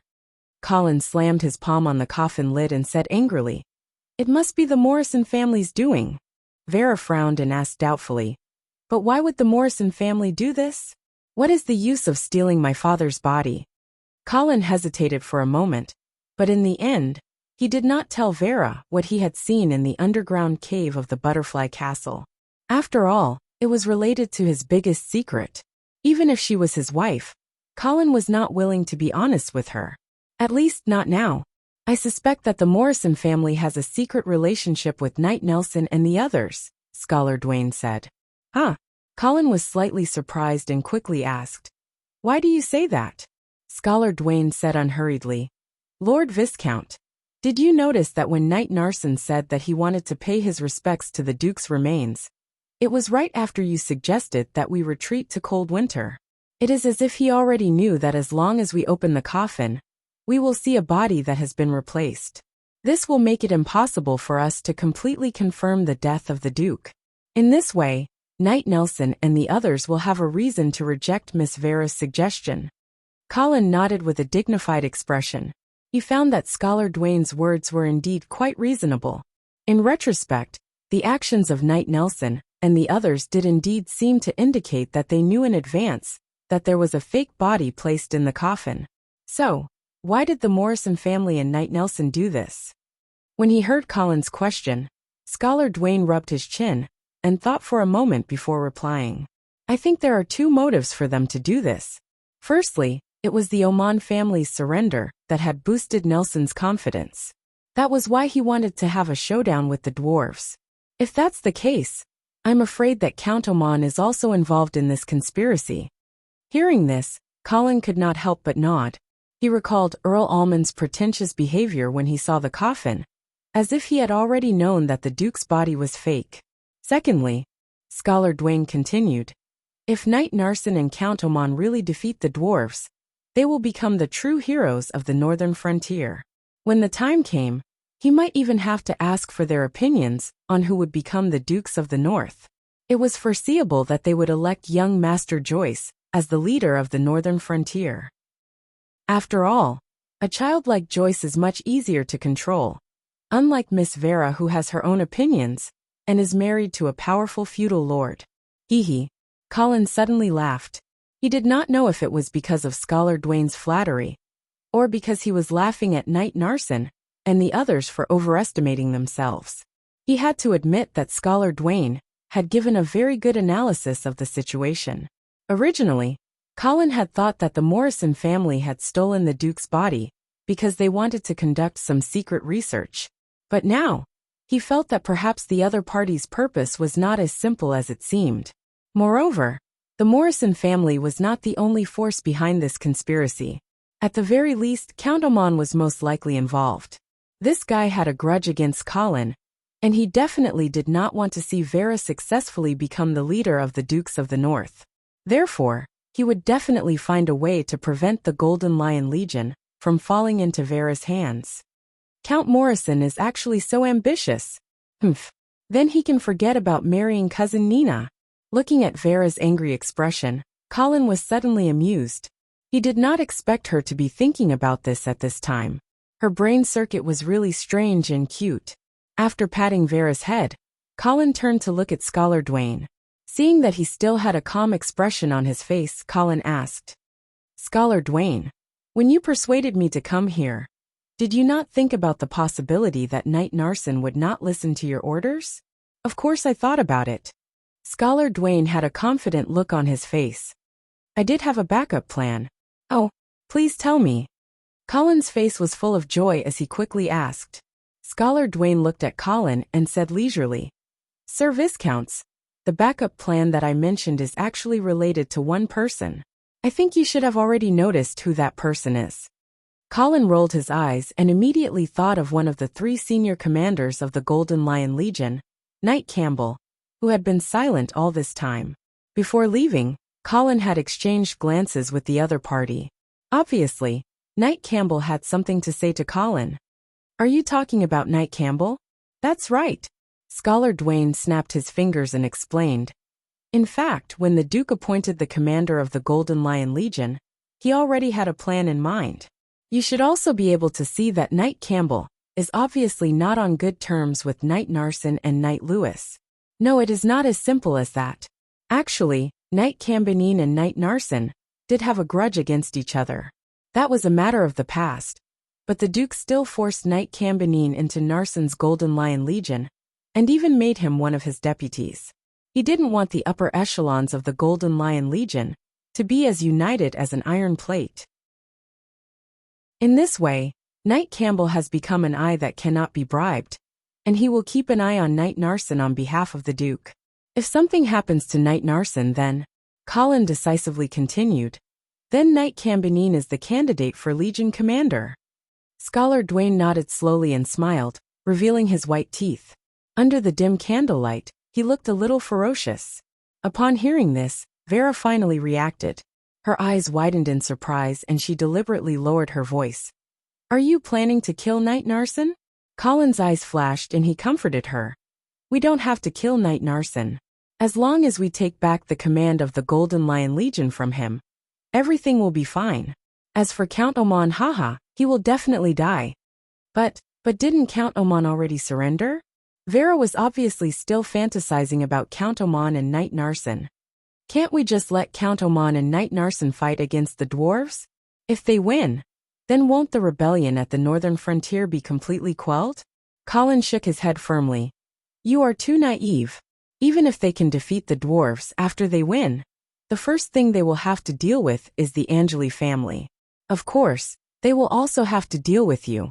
Only then will they be able to clear the way for Joyce to take over. Moreover, the Golden Lion Legion is the House of St. Hilda's last bargaining chip.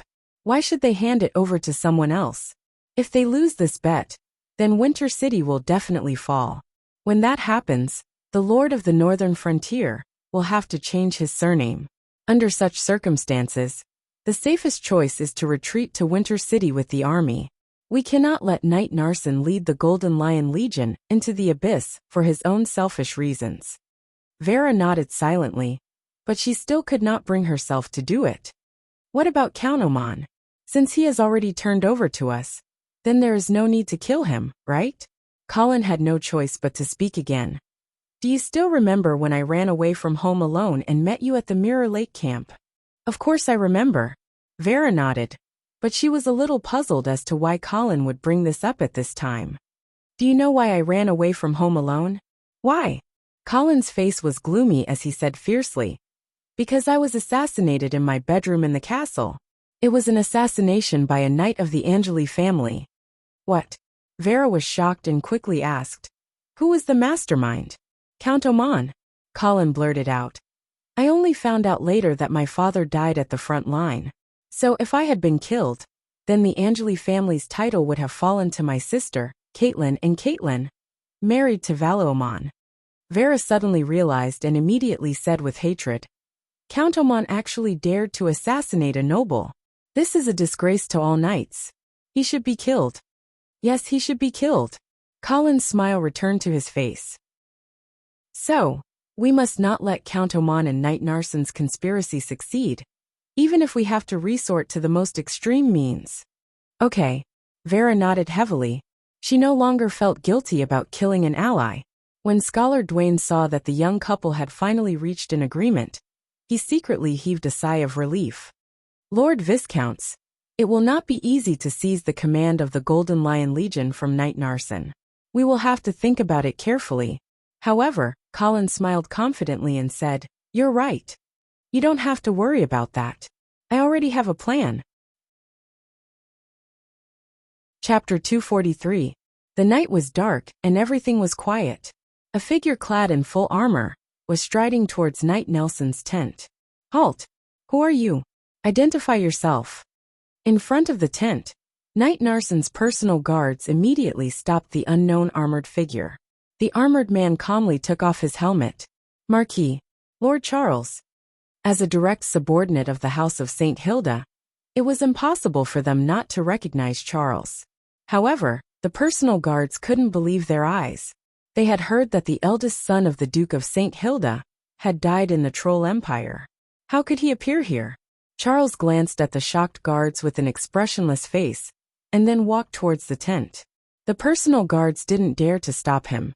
In the tent, Knight Narsen heard the commotion outside. Just as he was wondering why the personal guards let someone in without informing him, he saw Charles's familiar face appear in front of him. Lord Charles. Knight Narsen was also completely dumbfounded. He was clearly shocked by Charles's resurrection. Didn't you? Those were rumors that I asked Viscount Angley to spread." Charles spoke, but his tone was strange. It was as though he couldn't speak properly after not speaking for a long time. "What's wrong with your throat?" Cough, cough.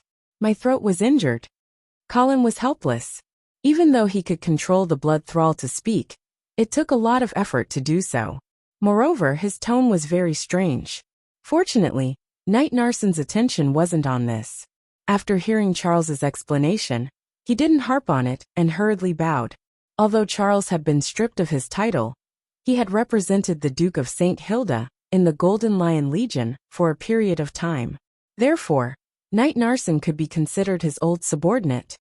"I need you to immediately lead the army back to chilly winter," Charles said in a commanding tone.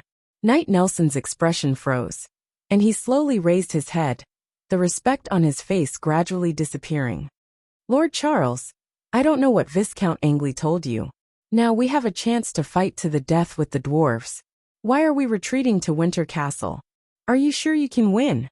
Charles asked expressionlessly. Knight Narsen shook his head and said, "The situation on the battlefield is ever-changing. Who dares to say that victory is certain?" Charles's lips curled into a stiff sneer. "Then if you lose, can you bear the responsibility?" "If I lose, I will atone for my sins with my death." Knight Narsen replied firmly. "Hee. If the Golden Lion Legion dies in this battle, the northern frontier will fall into the hands of the House of St. Theon. Even if you die 1,000 times, you won't be able to atone for your sins." Knight Narsen was silent for a moment, but the look in his eyes became more and more resolute. He shook his head and said, "I'm sorry, Sir Charles. The order I received from the Lord Duke was to defend the Riverrun River to the death, and not allow the Dawson clan's army to take even half a step forward. Father is already dead.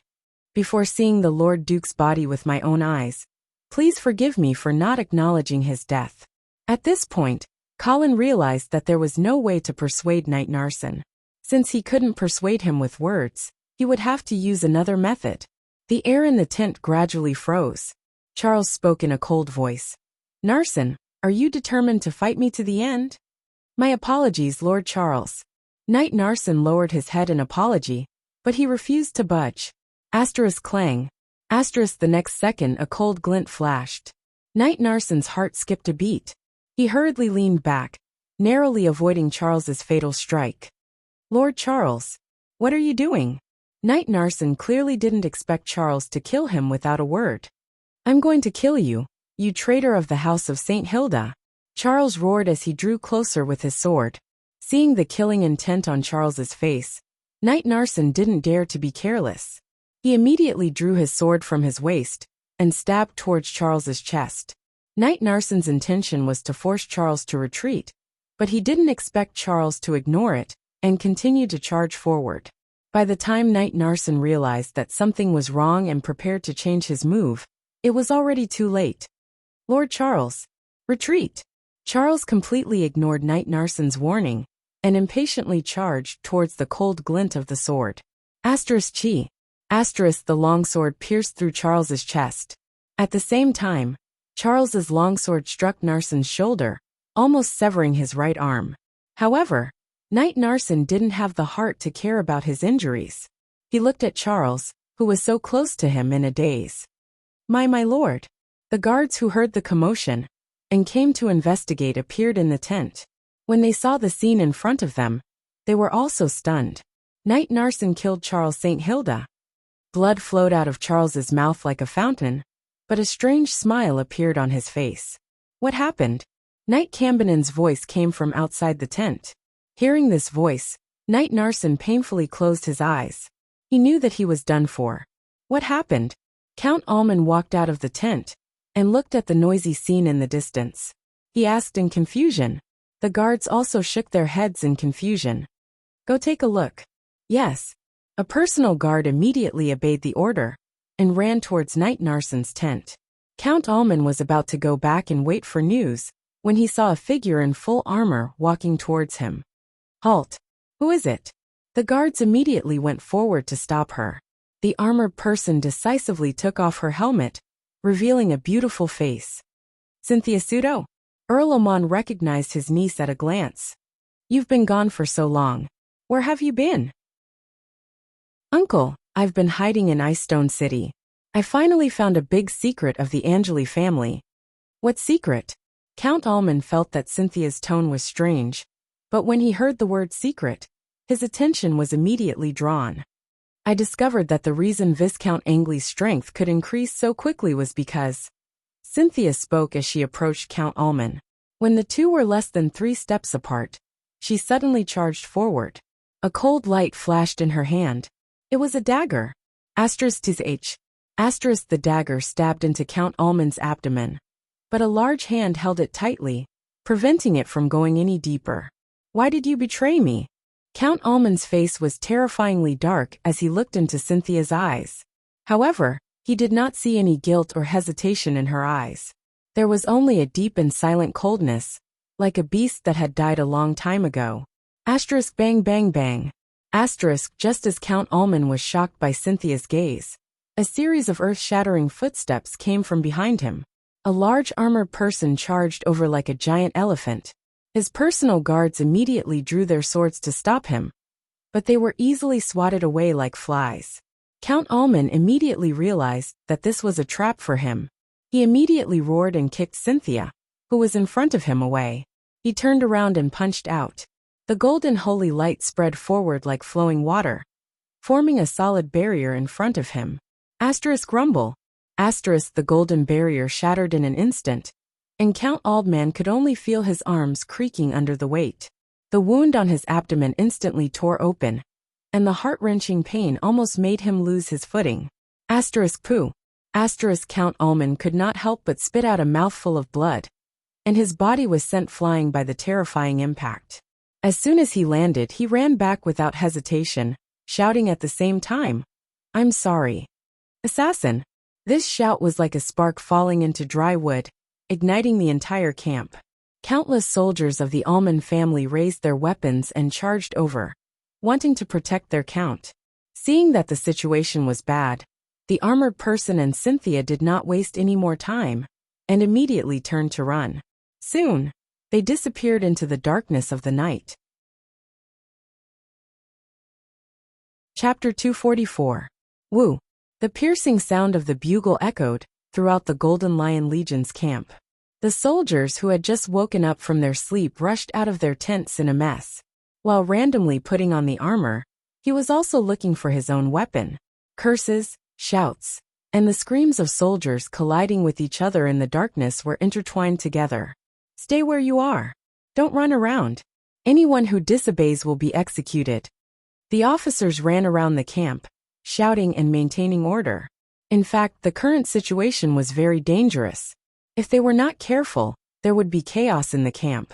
Even if there was no enemy invasion at all, under the spread of panic and in the middle of the night, it was easy for the officers to lose control of the soldiers leading to the soldiers who were unaware of the situation to kill each other. Fortunately, Colin had made preparations in advance. He had sent the Black Knights to patrol the Golden Lion Legion's camp. If anyone was found to be trying to cause trouble, they would be immediately arrested and severely punished. However, the Oman family's camp was in chaos. In the middle of the night, military orders were not transmitted smoothly. The soldiers did not know what was going on. Moreover, these soldiers were already immersed in the anger and grief of Fallen Eagle City's destruction. They were on the verge of a mental breakdown, and they were only able to hold on because Count Oman had vowed to avenge them. However, in the midst of this chaos, the suppressed anger in the hearts of the soldiers exploded and turned into a hysterical frenzy. Many of the soldiers did not care and cut down anyone they saw. When they were done, they realized that they were not enemies but their own comrades. This kind of madness spread and became completely uncontrollable. Count Oman was also injured at this time. He was still wondering why his niece Cynthia had betrayed him, and who was the one who had plotted to assassinate him. He did not stand up in time to calm the people down. By the time he realized that something was wrong, the situation in the camp had already gone out of control. Brother Charles. In Knight Nelson's tent, Vera cried as she threw herself onto Charles's body. She never thought that her brother would come back from the dead and then die again. "Nelson, how dare you murder Sir Charles?" Colin scolded righteously. At present, Knight Nelson had already been restrained by Knight Cambenin. His eyes were lifeless as he sat on the ground. When he heard Colin's question, the corners of his mouth curled into an ugly bitter smile. "Would you believe me if I said that I didn't want to kill him at all, and that he ran into the tip of my sword on his own accord?" It was clear that everyone was looking at Knight Narsen, as if he was an idiot after hearing his explanation. Knight Narsen also understood that there was no way he could explain himself in this situation. The strangeness of the whole thing was beyond his comprehension. Scholar Dawn's eyes flickered, and no one knew what he was thinking. When Colin told him that there was a way to deal with Knight Nelson, he never thought that the situation would turn out like this. Even though he couldn't figure out what went wrong for Knight Narsen to accidentally kill Charles, the end result was still pretty good. Nelson was done. The Golden Lion Legion was under the direct command of the House of St. Hilda. Regardless of whether it was a mid-level officer or a low-level soldier, their loyalty to the House of St. Hilda was definitely the highest in the northern frontier. Knight Narsen had actually killed the eldest son of the House of St. Hilda. This kind of evil deed meant that he had completely lost his appeal in this army. At this time, many of the soldiers of the Golden Lion Legion hated him to the bone and were looking for an opportunity to kill him to avenge Charles. At this time, the turmoil in the Oman family's camp was getting more and more serious. Screams and sounds of slaughter could even be heard here. Colin frowned as he listened for a while. Puzzled, he asked, "What's going on?" The assassination attempt on Earl Oman had failed, which made Colin rather disappointed. Count Oman was too vigilant. Even Cynthia couldn't succeed in a sneak attack. Moreover, this person's strength was indeed formidable. He was actually able to escape from the hands of the 5th-rank warrior Prince Malvi. But after the assassination attempt failed, the blood thralls had already retreated. Why was it getting more and more chaotic over there? Scholar Dwayne listened for a while and judged. There should be a whistle in the camp. A whistle in the camp? Colin immediately trembled. He had heard of the terror of a whistle in the camp. If it wasn't handled well, the casualties caused by a whistle in the camp would be no less than a crushing defeat. Thus Colin immediately ordered, "Knight Lewis, please immediately go and maintain order. Don't let the panic of the Oman family's army spread to the Golden Lion Legion. Remember, your mission is to guard the Golden Lion Legion's camp. If Count Oman asks for help, you must not send any troops. If any of the soldiers rush into our camp, please don't be lenient.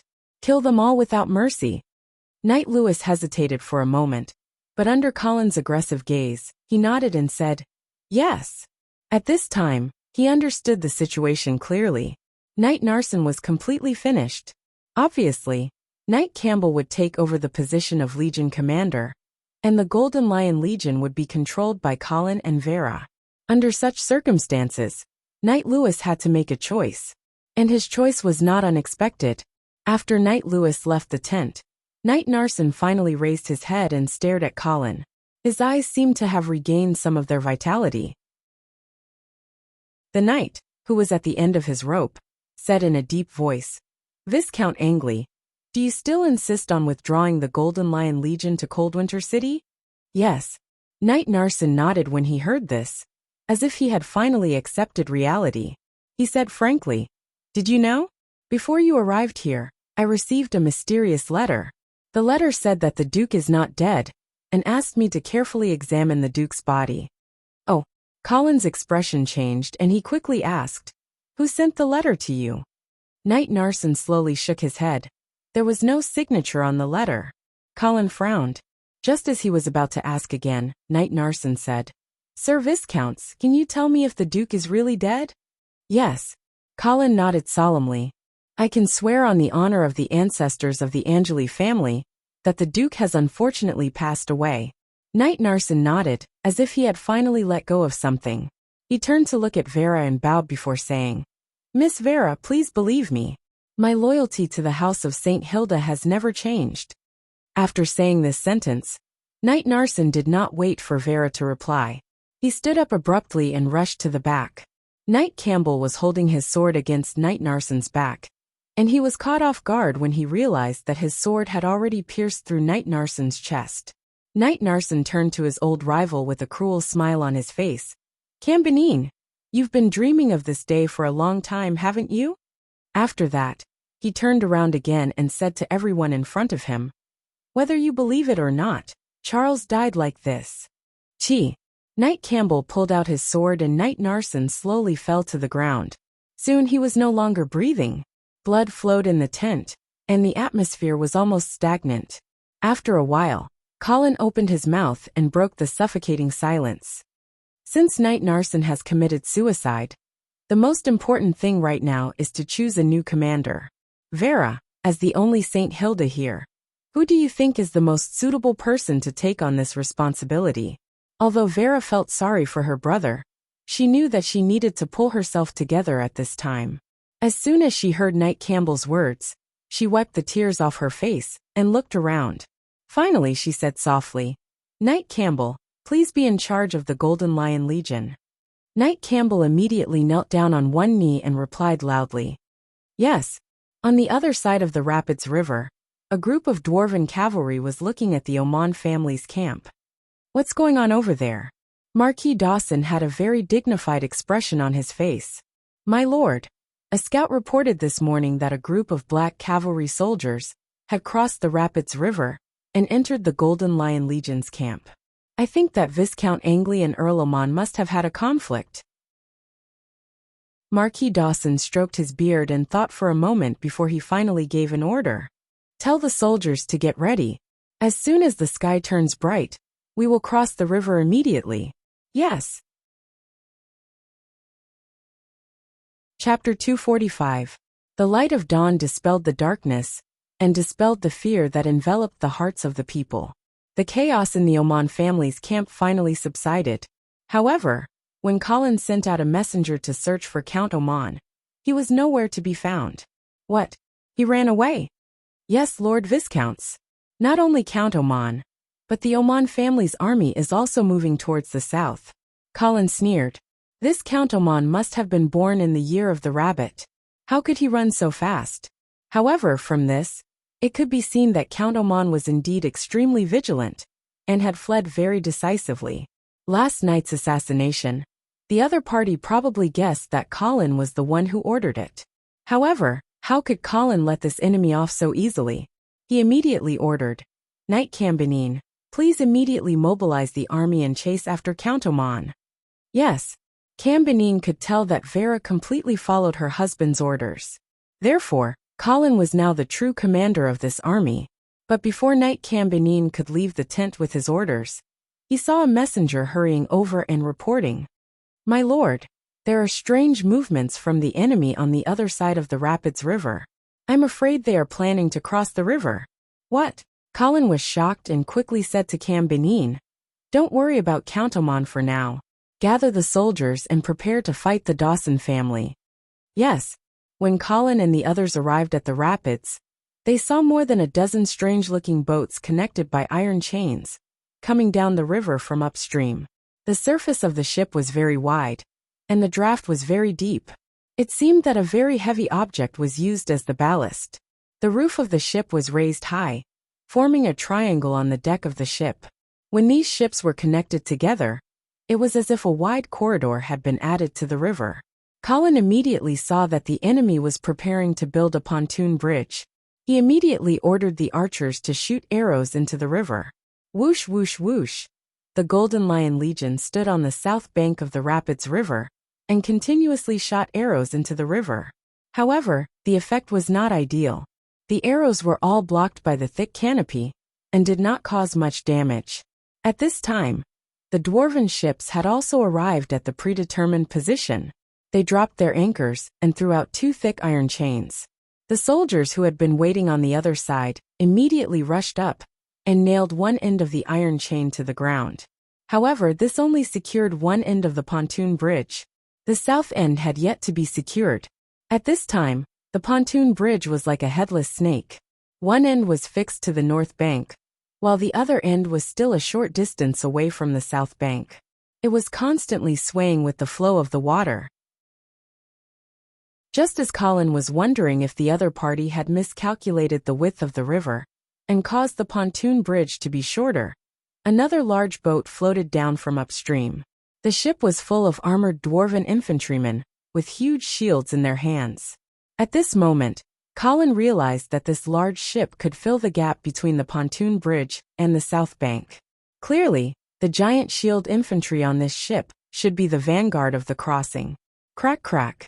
The large ship gradually moved into position, and the pontoon bridge was officially formed. Colin was dumbfounded. Clearly, he did not expect the dwarven craftsmen to have reached such a level.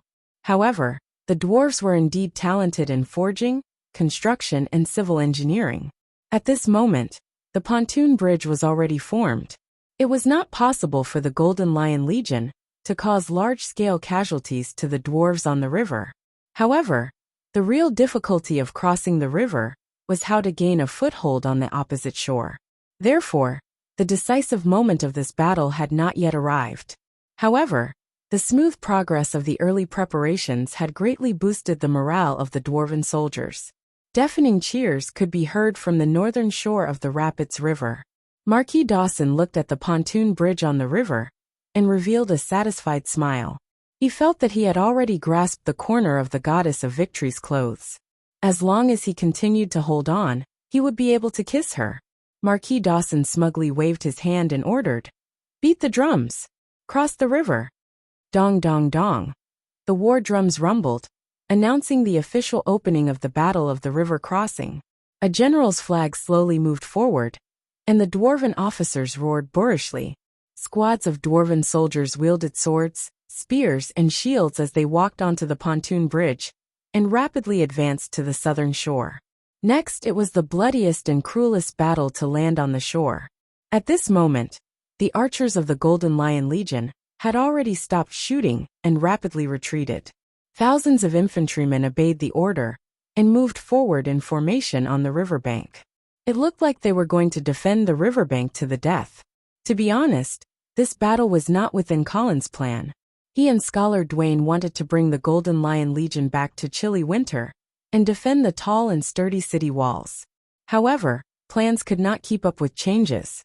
The enemy would not just stand there foolishly and wait for them to attack. The previous night's whistle had caused Marquis Dawson to think that there was a problem with the Golden Lion Legion, so he wanted to take the opportunity to cross the river. Under such circumstances, Colin could not lead the army to retreat. After all, the dwarves had prepared overnight and completed the pontoon bridge early in the morning. They were already crossing the river. If the Golden Lion Legion still wanted to retreat, Marquis Dawson would definitely chase after them. When that happened, the retreat would most likely turn into a complete retreat. Moreover, Count Oman, who had escaped, was also an uncertain factor. Colin still did not know how many soldiers Count Alman could gather after last night's battle. He also did not know if Count Alman would stop the Golden Lion army midway after this incident. Hence, under such circumstances, Colin had to deal with Marquis Dawson, who was attempting to cross the river, so that he would not dare to chase after them. Only then could the Golden Lion Legion retreat with ease. At this moment, the two armies had already begun to engage in close combat. The dwarven shield-wielding infantrymen jumped down from the bow of the ship and waded along the river to set up a defense. Behind them, two dwarven craftsmen jumped down and tried to nail the metal chain into the ground to secure the pontoon bridge. Of course, the Golden Lion Legion would not allow the enemy to complete the last step so easily. Under the command of the officer, the infantrymen on the beach began to slowly advance and launch an attack. As the Golden Lion Legion moved forward, the war drums on both sides of the river intertwined, and war cries finally rang out. The two sides clashed on the beach. Swords, spears, and swords flashed. Shouts of killing filled the air. Arrows flew everywhere. Countless soldiers screamed and fell to the ground. Blood flowed freely. Soon, it dyed a large area of water near the beach red. An endless stream of dwarven soldiers crossed the pontoon bridge and joined the formation, doing their best to block the Golden Lion Legion's attack. However, they were still at a disadvantage in numbers, and the beach was soon filled with people. However, the shield-wielding infantrymen were constantly pushed back, and the dwarven soldiers behind quickly gathered together, making it even harder for the soldiers on the pontoon bridge to charge out. The Golden Lion Legion's attack was fierce, and it looked like they would push the enemy into the river in one go. It had to be said that although the dwarven craftsmen were excellent, they could not make up for the difference in combat strength. The dwarves were not weak, but the disadvantage of their height made it difficult for them to use their strength. After all, it was easier to slash down from above. They were also not like the half-elves, who did not have nimble movements or amazing archery. Therefore, the dwarves were usually at a disadvantage when fighting against human armies. Of course, there were many factors that determined victory on the battlefield, and the combat strength of the soldiers was not the only factor. Moreover, the battle had only just begun, and neither side had put in their main forces yet. This could only be considered a warm-up. However, the setback that the vanguard encountered made Marquis Dawson frown. After all, this was a general who had been following Marquis Garcia on his expeditions. He was already used to the invincible might of the Black Guards. Now that he saw that his troops were having such a hard time fighting a battle to land on the beach, he was instantly displeased. "Tumu, you will personally lead the army across the river. I want to see your flag planted on the land on the other side in an hour." "Yes, sir." A dark-skinned muscular dwarf immediately knocked on his breastplate with a thunderous sound. Afterwards, he led his troops onto the pontoon bridge. It was visible to the naked eye that the water level of the pontoon bridge had deepened. This was because the dwarf General Tumu was leading heavy infantry. Chapter 246. Kill. A dwarven general clad in heavy armor jumped down from the ship. As soon as he got off, an arrow flew towards his eyes. However, he only tilted his head slightly, letting the arrow hit his helmet with a clang. Soon after, the strongest warrior of the Dawson clan let out a furious roar, smashing the hammer in his hands viciously against the ground. Asterisk boom. Asterisk a violent shockwave spread out, and the soft beach immediately caved in. It was as if a giant underground beast had opened its mouth and swallowed the hundreds of Golden Lion Legion soldiers. Tuma laughed maniacally, roaring like a beast. "Charge! Tear these humans to shreds!" This valiant warrior of the 5th rank greeted the Golden Lion Legion in his own way as soon as he appeared. A large gap was torn open in the Golden Lion Legion's dense formation. Tumu led the charge, and the dwarven heavy infantry behind him roared as they charged into the Golden Lion Legion's formation. The Golden Lion Legion's front line was constantly pushed back by the dwarven heavy infantry. Their swords and bows were unable to break through the defense of the heavy armor. In order to cause any damage to the dwarven heavy infantry, they needed a special weapon, a warhammer. However, Knight Campbell hadn't expected the dwarves to send their most elite heavy infantry to the battlefield so quickly, so he didn't send the Warhammer Company to the front lines. In a short period of time, the Golden Lion Legion's front line was continuously pushed back. The dwarven heavy infantry were like sharp blades that stabbed into the human formation, leaving bloody trails in their wake. The valor of the elite dwarven troops was vividly displayed at this moment. More and more dwarven infantry crossed the pontoon bridge, finally gaining a foothold in the shallow waters. Knight Campbell couldn't sit still any longer. He hurriedly ordered the Warhammer Company to charge forward and send more soldiers to seize the front line. However, Colin shook his head and stopped Knight Campbell. "Don't be hasty. Let the frontline troops withdraw first. The front line will be given to the dwarves." Knight Campbell hesitated for a moment, but then he remembered that Viscount Angley was said to be Marquis Garcia's most valued general, and that he had won consecutive victories in Silvery Moon City and the Troll Empire. Of course, he wasn't a layman who didn't understand military affairs. Yes, Wizard Cusius, who had been pretending to be invisible, suddenly spoke up. "Viscount Angley, if you need me, I can help you destroy the dwarves' pontoon bridge." Colin was surprised as he turned around and looked at Vera's teacher from head to toe.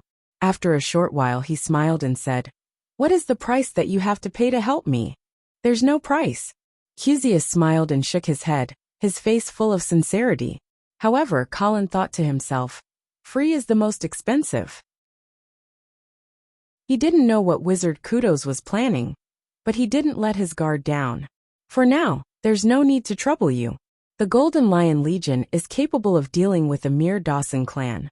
In fact, Colin's plan was to let a portion of the dwarven army cross the river and then attack them halfway. In this battle of resistance, his plan was to give the Dawson clan a painful beating. This way, when the Golden Lion Legion retreated, the Dawson clan wouldn't dare to cross the river and chase after them. If Cusius destroyed the pontoon bridge, or defended the front line, so that the dwarves couldn't cross the river, then they wouldn't be able to cause enough casualties to the dwarven army. Although allowing the dwarves to gain a foothold at the front line would make the following battle more difficult, this was a price that had to be paid. Scholar Dwayne had helped Colin determine the strategy of defending, but when it came time to take the initiative to attack, Colin would not hesitate.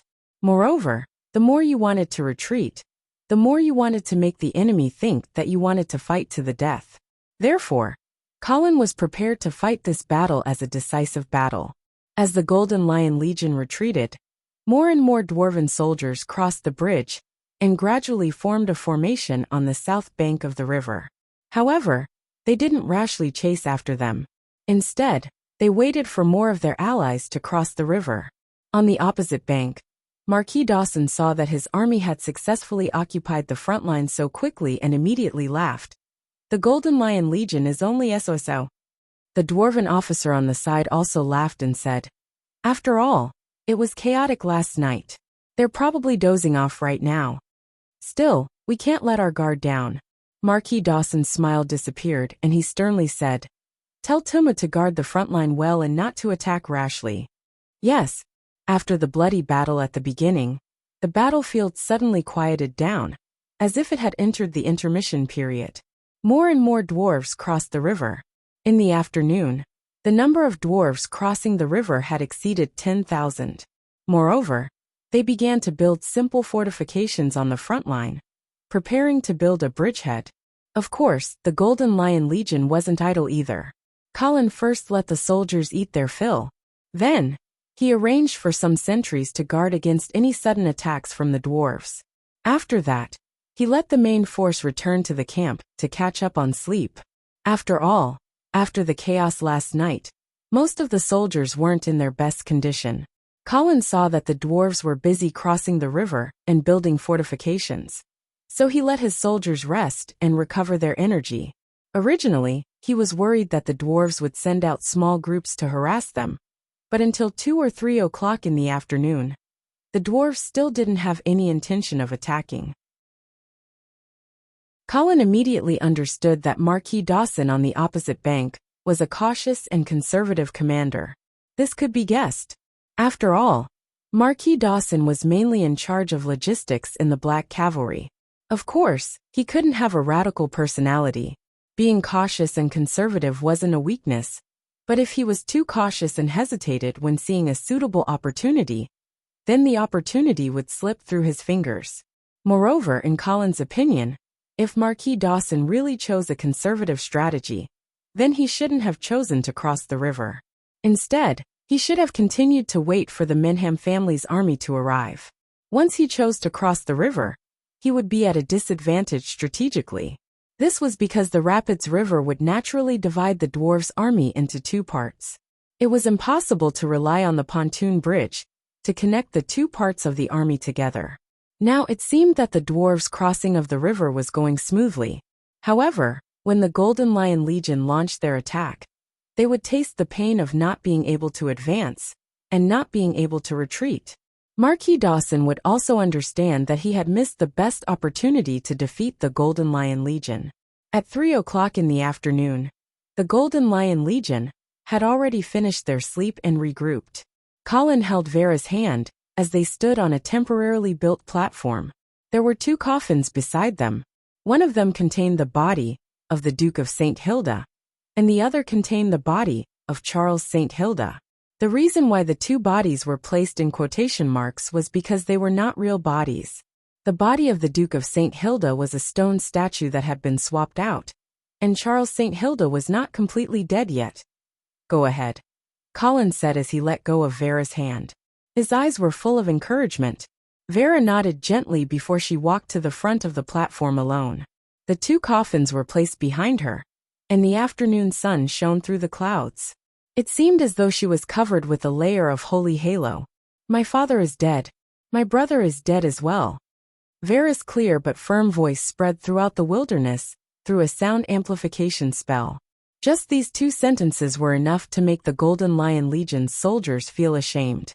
They had always claimed to be the shield of St. Hilda, but they had never succeeded in protecting their lord. Vera continued speaking. "However, I believe that my father and my brother did not hold any grudges before they died. This is because, just like all the other St. Hildas, they swore to protect the northern frontier. They were willing to sacrifice their lives for the northern frontier. So am I. No matter how strong the rebels are, no matter how terrible the enemy is, I will never allow the people of the northern frontier to fall into endless war. I will never allow this land to be filled with evil and killing. Warriors of the Golden Lion Legion, are you willing to fight with me for the northern frontier? We swear to protect the northern frontier." Knight Campbell shouted as he stood below the platform. "We swear to protect the northern frontier. We swear to protect the northern frontier." One after another, the voices gradually converged into a slogan that resounded throughout the land. The sound of the rushing river gradually became noiseless. Colin narrowed his eyes as he looked at Vera, who was receiving the cheers of tens of thousands of soldiers of the Golden Lion Legion. In a trance, he seemed to see the figure of another woman, the half-elf queen Aisha Miller. It seemed that Vera had indeed learned a lot from her time in Silvermoon City. Colin firmly believed that with the passage of time and the richness of her experiences, Vera would gradually grow into a qualified ruler of the northern region. Chapter 247. The sky suddenly turned gloomy. The sun seemed to have sensed the impending war, and was so scared that it hid in the dark clouds. The air pressure suddenly became very low, so low that it was difficult to breathe. This kind of suffocating feeling made people want to find something to vent. At this time and place, killing people was undoubtedly a good way to vent. Dong dong dong. In the dull sound of military drums, the vanguard of the Golden Lion Legion began to approach the dwarves' position on the river bank. Then, when they were about 500 steps away, they suddenly accelerated and charged forward. Wild howls resounded throughout the earth. Tall and strong figures wearing heavy armor and holding swords rushed towards the dwarves' neatly arranged shield wall, like monsters from the wilderness. Some of them were directly pierced by the spears, some were bounced back by the shield wall, and some broke through the wall with brute force. This decisive battle started very suddenly, but it was particularly decisive. As soon as the battle started, it was over and the bloody and cruel climax was presented in front of everyone. Vera's mobilization before the battle, and the two corpses in the house of St. Hilda, had completely ignited the courage in the hearts of the soldiers of the Golden Lion Legion. Therefore, as soon as the battle started, they rushed to the enemy's position like wild beasts that had broken free from their shackles and vowed to avenge the two St. Hildas. Of course, the dwarves' counterattack was also fierce and fierce.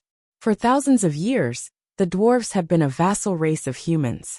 Generation after generation, they were engaged in forging, construction, brewing, and other chores to serve and contribute to humans. They were conscientious, but they were not without complaints. Before the establishment of the Empire of Light, the dwarves had their own independent country. However, when the Holy Knights were invincible, the dwarves had to lower their proud heads in order to continue their race. Now a once-in-a-lifetime opportunity had appeared in front of them. The northern frontier was in chaos, and the St. Thean family and the San Lorenzo family had reached a tacit agreement to give the dwarves a chance to establish their own country. Such an opportunity was the only relief that the dwarves of the past had been searching for. It was the only hope for them to bathe in the supreme glory of the dwarf king. Therefore, every dwarf warrior was willing to sacrifice everything for this opportunity. When enemies meet on a narrow path, the courageous would win. The two sides were like two red-eyed fighting bulls, completely entangled with each other, vowing to decide the victor. The battle cries grew louder and louder, and the battle became more and more desperate. More and more people fell, but more and more people rushed forward. Blood began to flow freely, and life was quickly fading away. Rumble! A bolt of lightning pierced through the sky, followed by the deafening sound of thunder. Not long after, raindrops began to fall. Of course, this little drizzle was unable to extinguish the intense flames of war on the southern bank of the river. At this time, both sides were completely entangled. The flowing blood and the corpses on the ground stimulated the ferocity of the soldiers, turning them into beasts that only knew how to kill. Suddenly, as if there was a cold current, the raindrops that fell on the dwarves' position suddenly turned into sharp icicles. If there was no armor on their heads, they would immediately be smashed to pieces. When the soldiers of the Golden Lion Legion saw this, they burst into cheers and their attacks became much fiercer. This was because they knew that Miss Vera was fighting side by side with them. However, this spell didn't last for long. Vera, who was at the rear, had already begun to pant, and her blonde hair was beginning to turn white. "Well, you can rest for a while. Leave the rest to me," Colin said as he held Vera's cold hand. Vera was stunned, and then she saw that Roger had already led 1,000 black cavalry soldiers to gather behind Colin. "Are you going to attack?" Vera was worried and she wanted to dissuade him, but she didn't know what to say. Colin nodded with a firm expression on his face. "Of course. I am also a knight of the northern frontier, and it is my duty to protect the northern frontier." Vera's eyes instantly turned red, and in a trance, she felt as if she had returned to a year ago.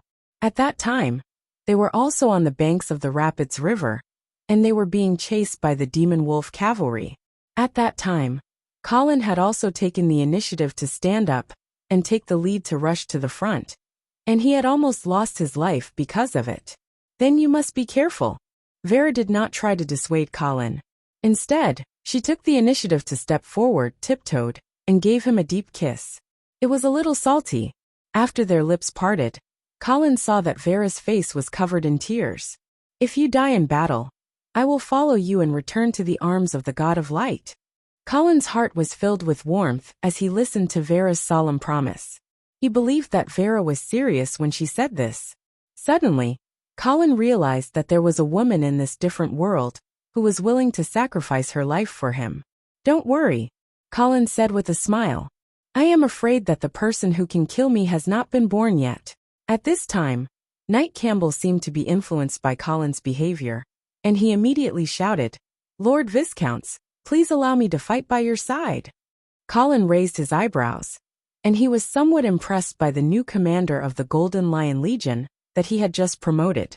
It seemed that he was indeed a loyal follower of the House of St. Hilda. However, Colin slowly shook his head and said, "The Golden Lion Legion needs a commander, Knight Campbell. Please let me have the glory of the Golden Lion Legion." "Yes, Lord Viscounts." Knight Campbell slammed his fist on his chest and bowed respectfully to Colin. From this moment onwards, he began to truly recognize Colin. Originally, Knight Campbell had some opinions about Colin. He thought that this person was trying to control the Golden Lion Legion through Vera. But now, he suddenly felt that there was nothing wrong with the Golden Lion Legion, following the orders of a knight, who was willing to sacrifice himself for the northern frontier. Lord Viscounts, do you need my help to destroy the pontoon bridge on the river? At this time, the mage Cusius stood up again. Colin turned around and looked at the white-robed mage, but he still refused with a smile. I am sorry, Sir Mage. This is a battle that belongs to the knights. The more Cusius took the initiative to please him, the more Colin wanted to keep a distance from him. Moreover, destroying the pontoon bridge at this time would be a foolish action. A pontoon bridge would not make the flowing river smooth. Even if it was intact, the dwarves would not be able to send a large number of troops across the river in a short time. However, if the pontoon bridge was destroyed, it was equivalent to completely cutting off the path of retreat for the dwarves, who had already crossed the river. Wouldn't this be giving the other party a chance to fight to the death? Of course, Colin was not sure if the dwarves on the south bank would have the courage to fight to the death, but he was not willing to take the risk. After rejecting Cusius' good intentions, Colin immediately turned around and ordered the cavalry gathered behind him. Black cavalry dismount. The soft soil of the river was not suitable for cavalry to fight. However, the dismounted black cavalry was still the strongest army on the northern frontier. After hearing Colin's order, more than 1,000 black cavalry soldiers dismounted without hesitation. Colin asked loudly, "Without your war horses, do you still dare to charge with me?" Yes. More than 1,000 black cavalry soldiers shouted in unison. There was no hesitation, no fear. Only an indomitable will to win. Good. Colin used a deep gaze to slowly scan the faces of every black cavalry soldier.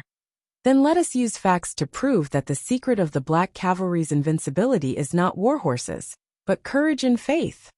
Yes. Black cavalry, listen to my command. Colin drew his blade of judgment and roared. Kill.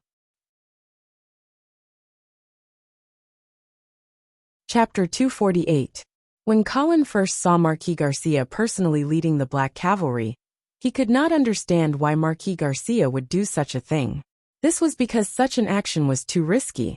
If something went wrong, the commander would be killed, captured, or even injured and could not continue to command the army. If that happened, the army would instantly lose its backbone, and there would be no room for them to turn the situation around. However, after personally leading the black cavalry, Colin suddenly understood why Marquis Garcia would always take the lead in every battle. The commander-in-chief was the guts and soul of an army. When Marquis Garcia took the lead and charged at the front, the morale of the black cavalry was extremely high. More importantly, once the morale of this terrifying army was stimulated, they would be invincible and unstoppable. There was no need to worry about the commander being injured in the charge. After Colin tried to lead the black cavalry several times with his immortality, he was deeply addicted to the feeling of leading the black cavalry. The exhilaration of tearing apart the enemy formation like a hot knife through butter was as addictive as nicotine. At this time, the 1,000 black cavalry soldiers dismounted from their horses and fought on foot. However, under the personal leadership of Colin, they still showed a daunting momentum and rushed towards the dwarves like a sharp arrow leaving the bow. Because Colin was wearing a bright armor, and there were people holding the commander's flag beside him, the soldiers of the Golden Lion Legion also knew that Vera's husband, Viscount Angley, had personally joined the battle. Therefore, the morale of the soldiers of the Golden Lion Legion was suddenly stimulated. The situation of the battlefield changed almost visibly, especially when Colin personally led the black cavalry to tear through the dwarves' first line of defense in an almost unreasonable way. It was as if the first domino had been pushed down. For a time, the dwarven army began to retreat step by step. The battle entered the most tragic stage. The river bank was covered with corpses, and the river was completely dyed red. The unknown ferocious fish in the water excitedly jumped out of the water and enjoyed the bloody feast. The retreat of the dwarven army forced the soldiers at the back to retreat uncontrollably. However, if they retreated any further, they would be forced to retreat into the turbulent river. Seeing that the situation was about to collapse, General Tumu, whom Marquis Dawson had high hopes for, stood up. "Don't retreat. Follow me, go forward, go forward." Boom, boom, boom. Tumu raised the giant hammer in his hand and repeatedly smashed it on the ground, creating a deep pit. A huge shock wave spread out in all directions, disrupting the formation of both sides, but it also stopped the momentum of the Golden Lion Legion's charge.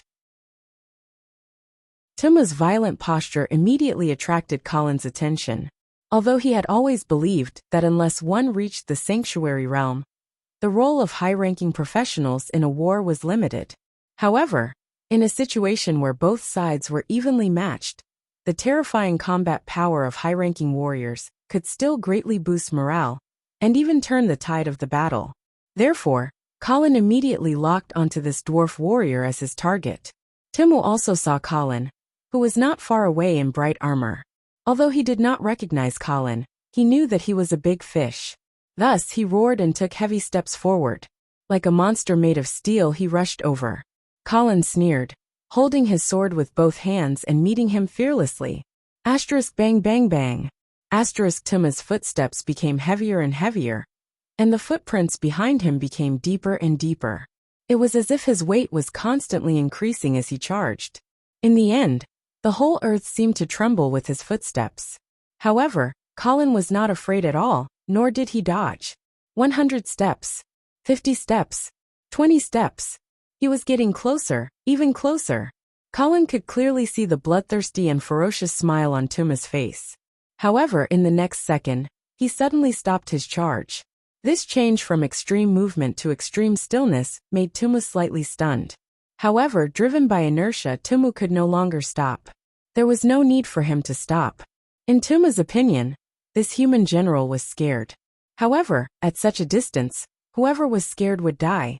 Tumu let out a crazy laugh, raising the giant hammer in his hand high, as if he could already see the scene of Colin's head being smashed by him in the next second. Asterisk bang. Asterisk Tumu took the last step, and his body leaped high. The giant hammer in his hand was like a meteorite falling from the sky, smashing towards Colin. However, at this moment, a huge figure suddenly rushed out from behind Colin. His whole body was covered in black armor, not revealing a single bit of skin. He held a shield in his left hand, and a spear in his right. His whole body was like a towering mountain standing in front of Colin. Asterisk boom. Asterisk there was a loud noise. Tumu's giant hammer smashed heavily on the armored man's giant shield, and the heavy steel shield was even smashed deeply. The huge impact caused the armored man's legs to sink deeply into the mud of the river bank, but his body was as steady as Mount Tai. A trace of astonishment and a touch of seriousness flashed in Tumu's eyes. However, in the next moment, his face was instantly filled with fear. This was because a long spear pierced out from behind the giant shield like a dragon out of the water, and Tumu, who was still in midair, could not dodge it. Asterisk chi. Asterisk the long spear pierced through Tumu in midair. Under the intense pain, Tumu let out a beast-like roar. Then, without caring about his serious injuries, he raised the giant hammer and smashed it down again. Asterisk boom.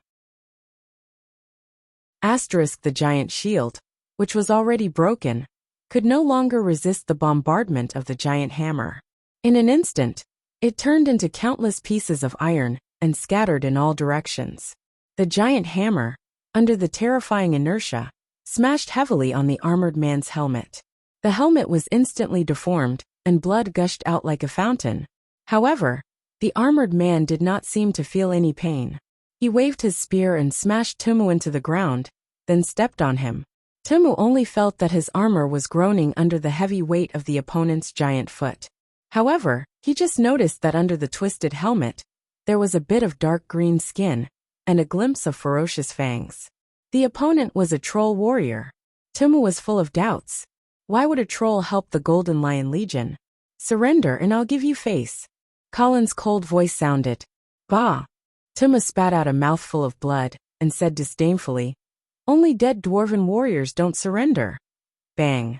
Colin kicked Tuma's head heavily, knocking him out. Tuma's fall was a fatal blow to the dwarven army's morale. Under the circumstances where Marquis Dawson had not crossed the river, this fifth-ranked dwarf warrior was the backbone of the dwarven army on the south bank. At this moment, seeing that the incomparably valiant General Tumu had been stepped on, and it was unknown whether he was dead or alive, panic immediately began to spread among the dwarves. And when the battle reached its climax, such panic was fatal. On the Golden Lion Legion's side, their morale was greatly boosted. The soldiers fearlessly charged forward, charging forward, and charging forward again. Under the tide-like attack, the dwarves could only retreat step by step. However, this retreat only made their situation worse. This was because behind them was the turbulent flowing river. Although there were still more dwarven troops coming to the south bank along the pontoon bridge, they could not have too much of an impact on the current battle situation. This was because they had already been blocked by their allies who were trying to retreat, and they could not display their true potential as a fresh force. This would only make the river bank more crowded and chaotic. Even worse, the dwarven army that had gathered together became living targets for the archers of the Golden Lion Legion. Arrows rained down like a storm, reaping the lives of the dwarven soldiers with great efficiency. Charge! Charge forward! We can't retreat! We can't retreat anymore! The dwarven officers roared at the top of their lungs, trying to salvage the situation. However, in this situation, individual strength was so weak and powerless. Sometimes it was not that the soldiers wanted to retreat, but that they had no choice. With the collapse of the front lines, the dwarves' living space was compressed, and they could not carry out orderly replacement and rotation. The army at the back could not charge forward, and the army at the front lines was already exhausted. A large-scale rout was already unstoppable. Splash, splash. Dwarven soldiers had already begun to be pushed into the water. Chapter 249. War was indeed like a tug-of-war. Victory and defeat were decided in an instant. One side might be too weak for the opponent to grasp the opportunity, and they would be dragged into the abyss of defeat step by step. Marquis Dawson saw the situation on the other side of the rapids, and his eyes were about to bleed. He could not believe that his 30,000 to 40,000 elite troops on the south bank of the rapids could not even hold on for half a day under the attack of the Golden Lion Legion. At this time, the dwarven army had been completely disorganized. The Golden Lion Legion was like a sharp knife stabbing into the bodies of the dwarven army, dismembering them. Thus, even though the dwarves did not suffer heavy casualties, there was nothing they could do to reverse the situation. The pontoon bridge was already crowded. The dwarves on the north bank wanted to go over and help, but the dwarves on the south bank kept trying to escape. This caused the pontoon bridge to be blocked, and there were even dwarven soldiers constantly being pushed off the bridge and into the river. Of course, even more dwarven soldiers were pushed into the river from the shore. The rapids was turbulent to begin with. If the soldiers who fell into the river were still wearing armor, they would only drown no matter how good they were at swimming. Gradually, the dwarven soldiers realized that they had lost. Soldiers began to take off their armor, throw away their weapons, and jump into the water in an attempt to swim across the river. Escape was the only thought in the hearts of the dwarven soldiers at this time. Thus, even though they knew that the rapids was behind them, they had completely lost the courage to fight the enemy. They would rather risk being swallowed by the river than face the enemy's blade. Marquis Dawson had just cursed and wanted to personally lead the battle, but fortunately, he was persuaded by the officers beside him.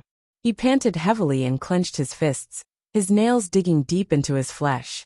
He watched as group after group of dwarves either took the initiative or were driven into the river.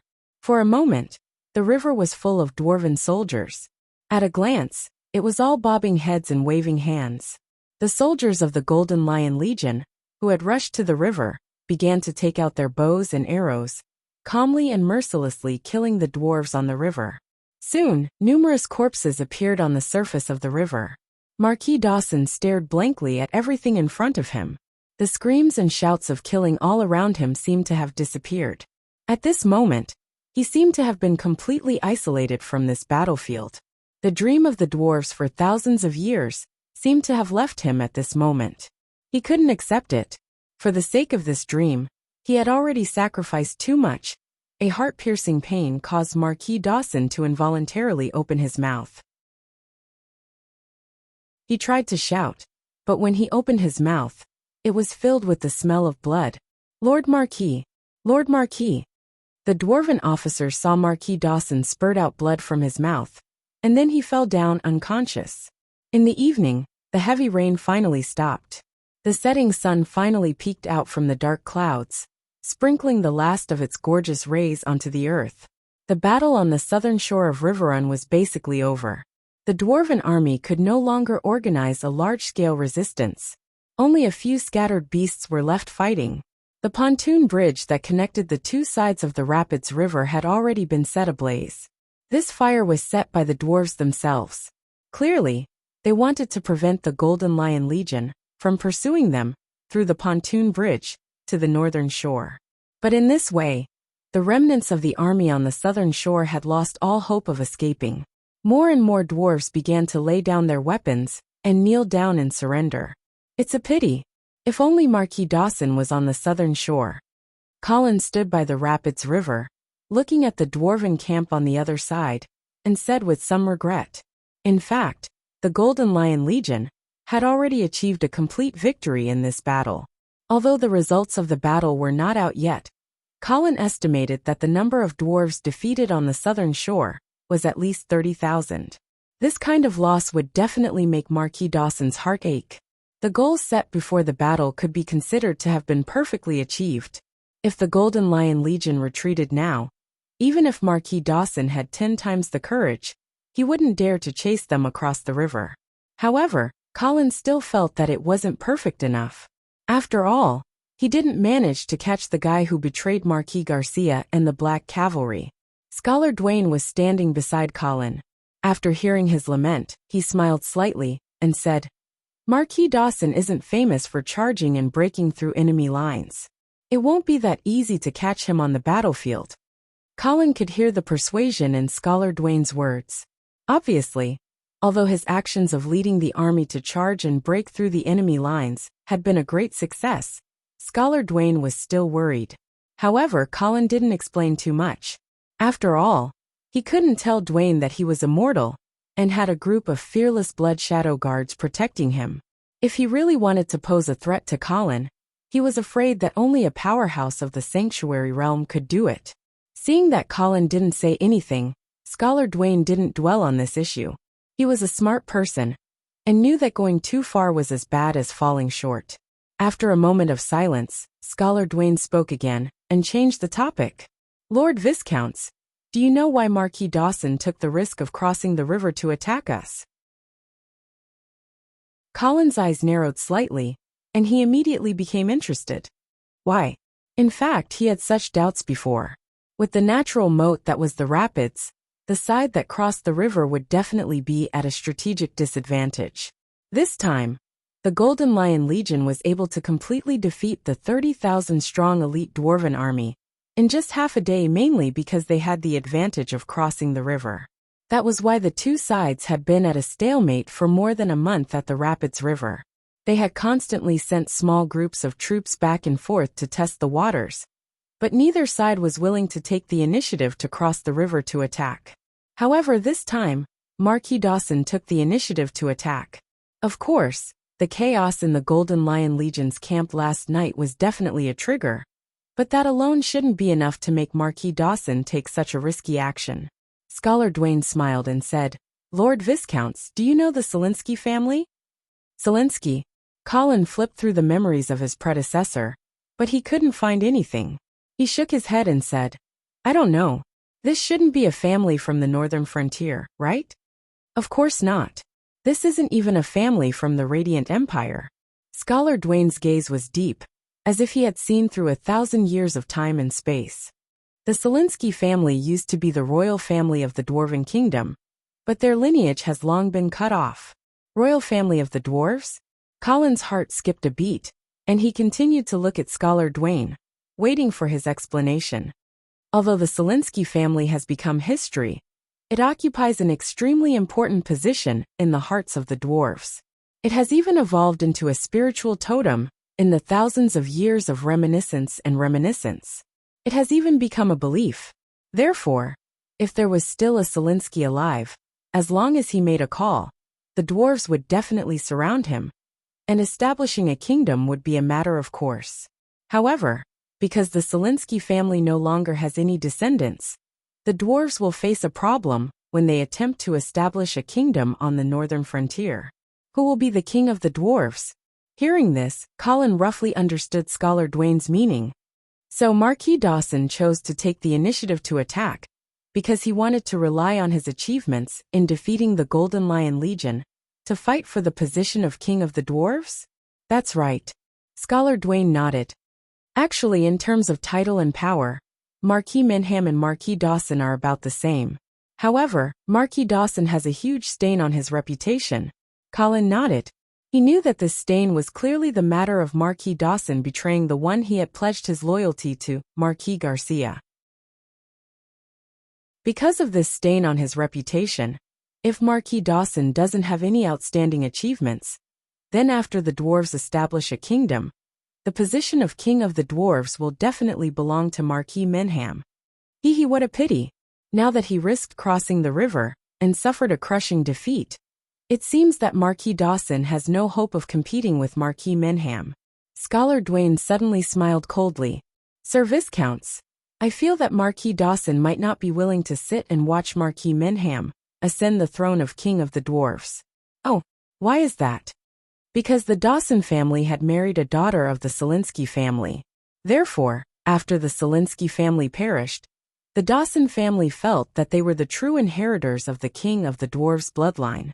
This thought became more and more intense as the Selinsky family's position rose in the hearts of the dwarves, to the point that it became a kind of paranoid belief.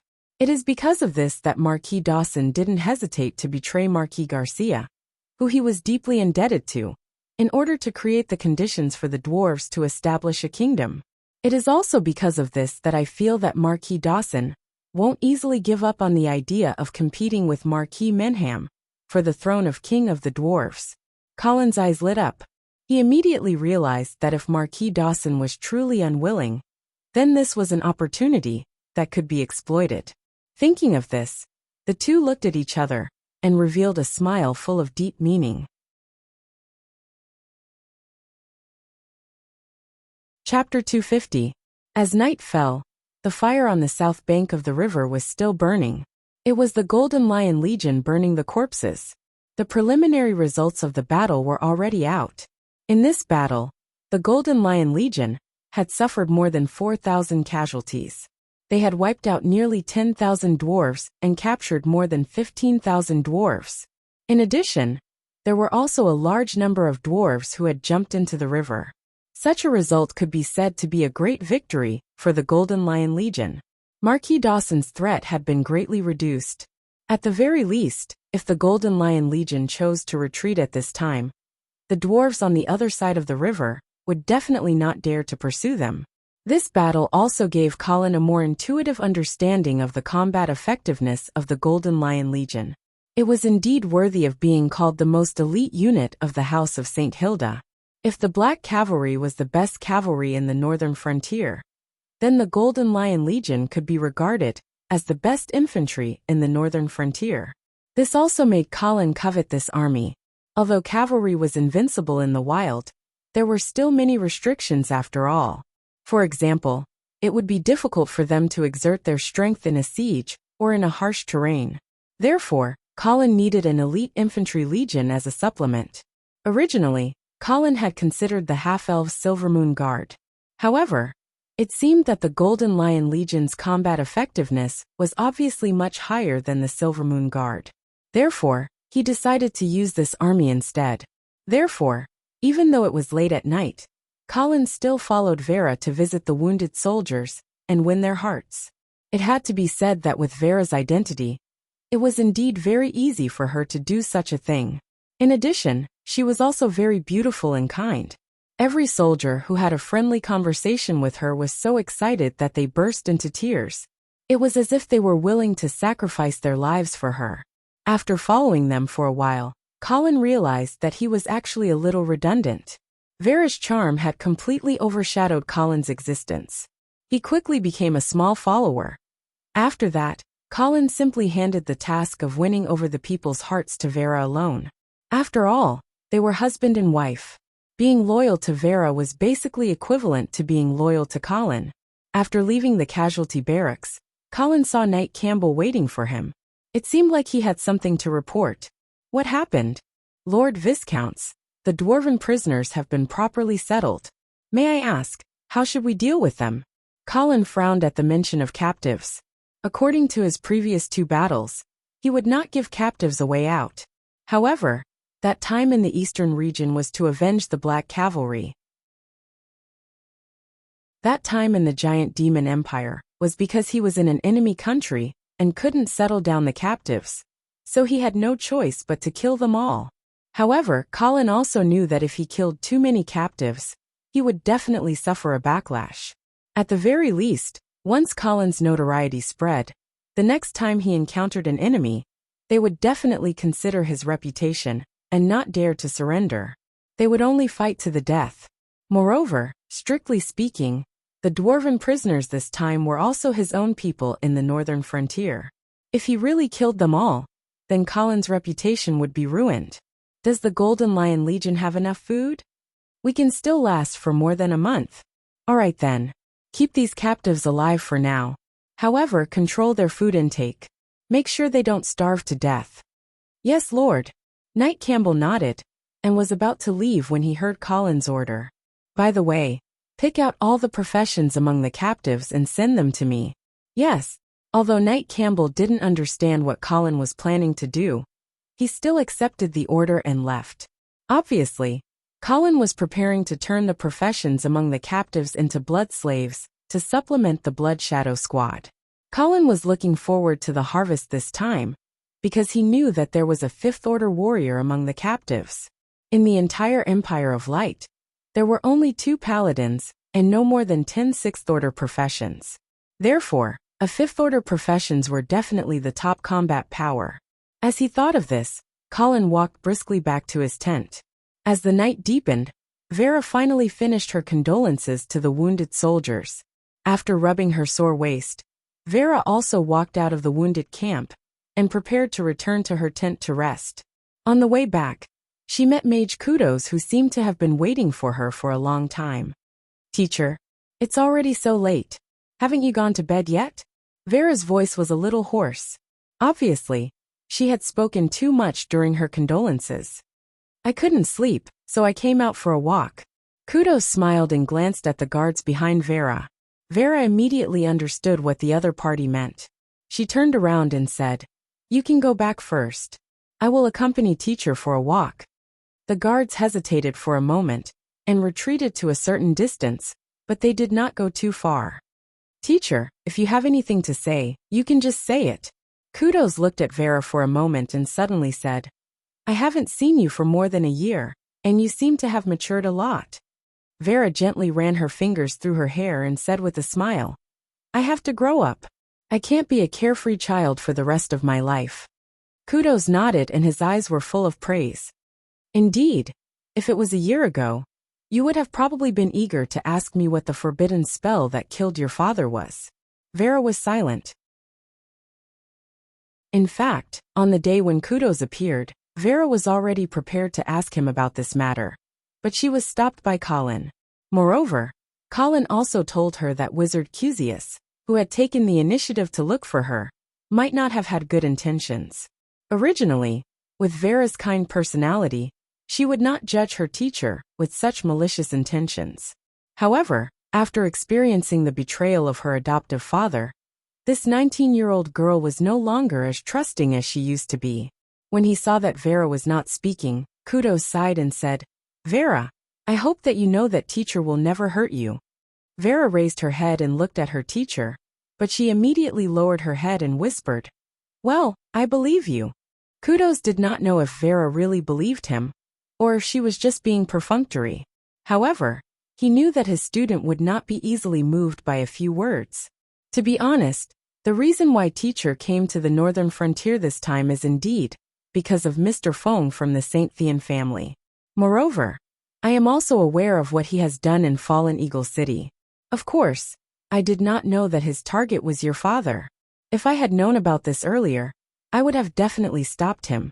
Vera suddenly raised her head and looked directly at her teacher before she asked, "So, what exactly happened in Fallen Eagle City?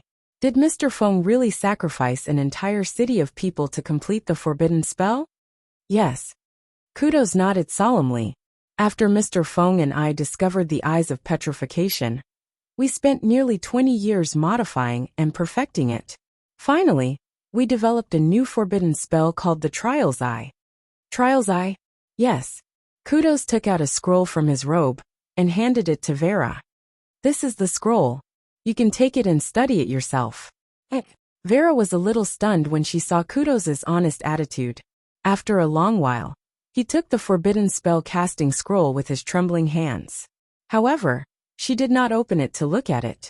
With Vera's character, she was not willing to study or even understand a spell that required the sacrifice of an entire city of people, no matter how powerful it was. However, as a mage, her curiosity made her really want to know what this terrible forbidden spell was. Kudos looked at Vera, who was in a dilemma, and smiled. "I have already given you the scroll. You can study it carefully. However, remember to keep it a secret. This forbidden spell is not only the hope for the rise of the mages, but it could also be the curse that kills us." After saying this sentence, Kudos left. Vera was left standing in the same place as she stared at the scroll in her hand. You're tuning in to the Limei's Wuxia Whispers YouTube channel. We're so grateful for your support, and don't forget to subscribe to join us on this incredible journey through captivating stories. Your generosity through donations truly makes a world of difference, as it's the primary source of revenue that allows me to expand and enhance this channel for you. Thank you from the bottom of my heart for being a part of this adventure.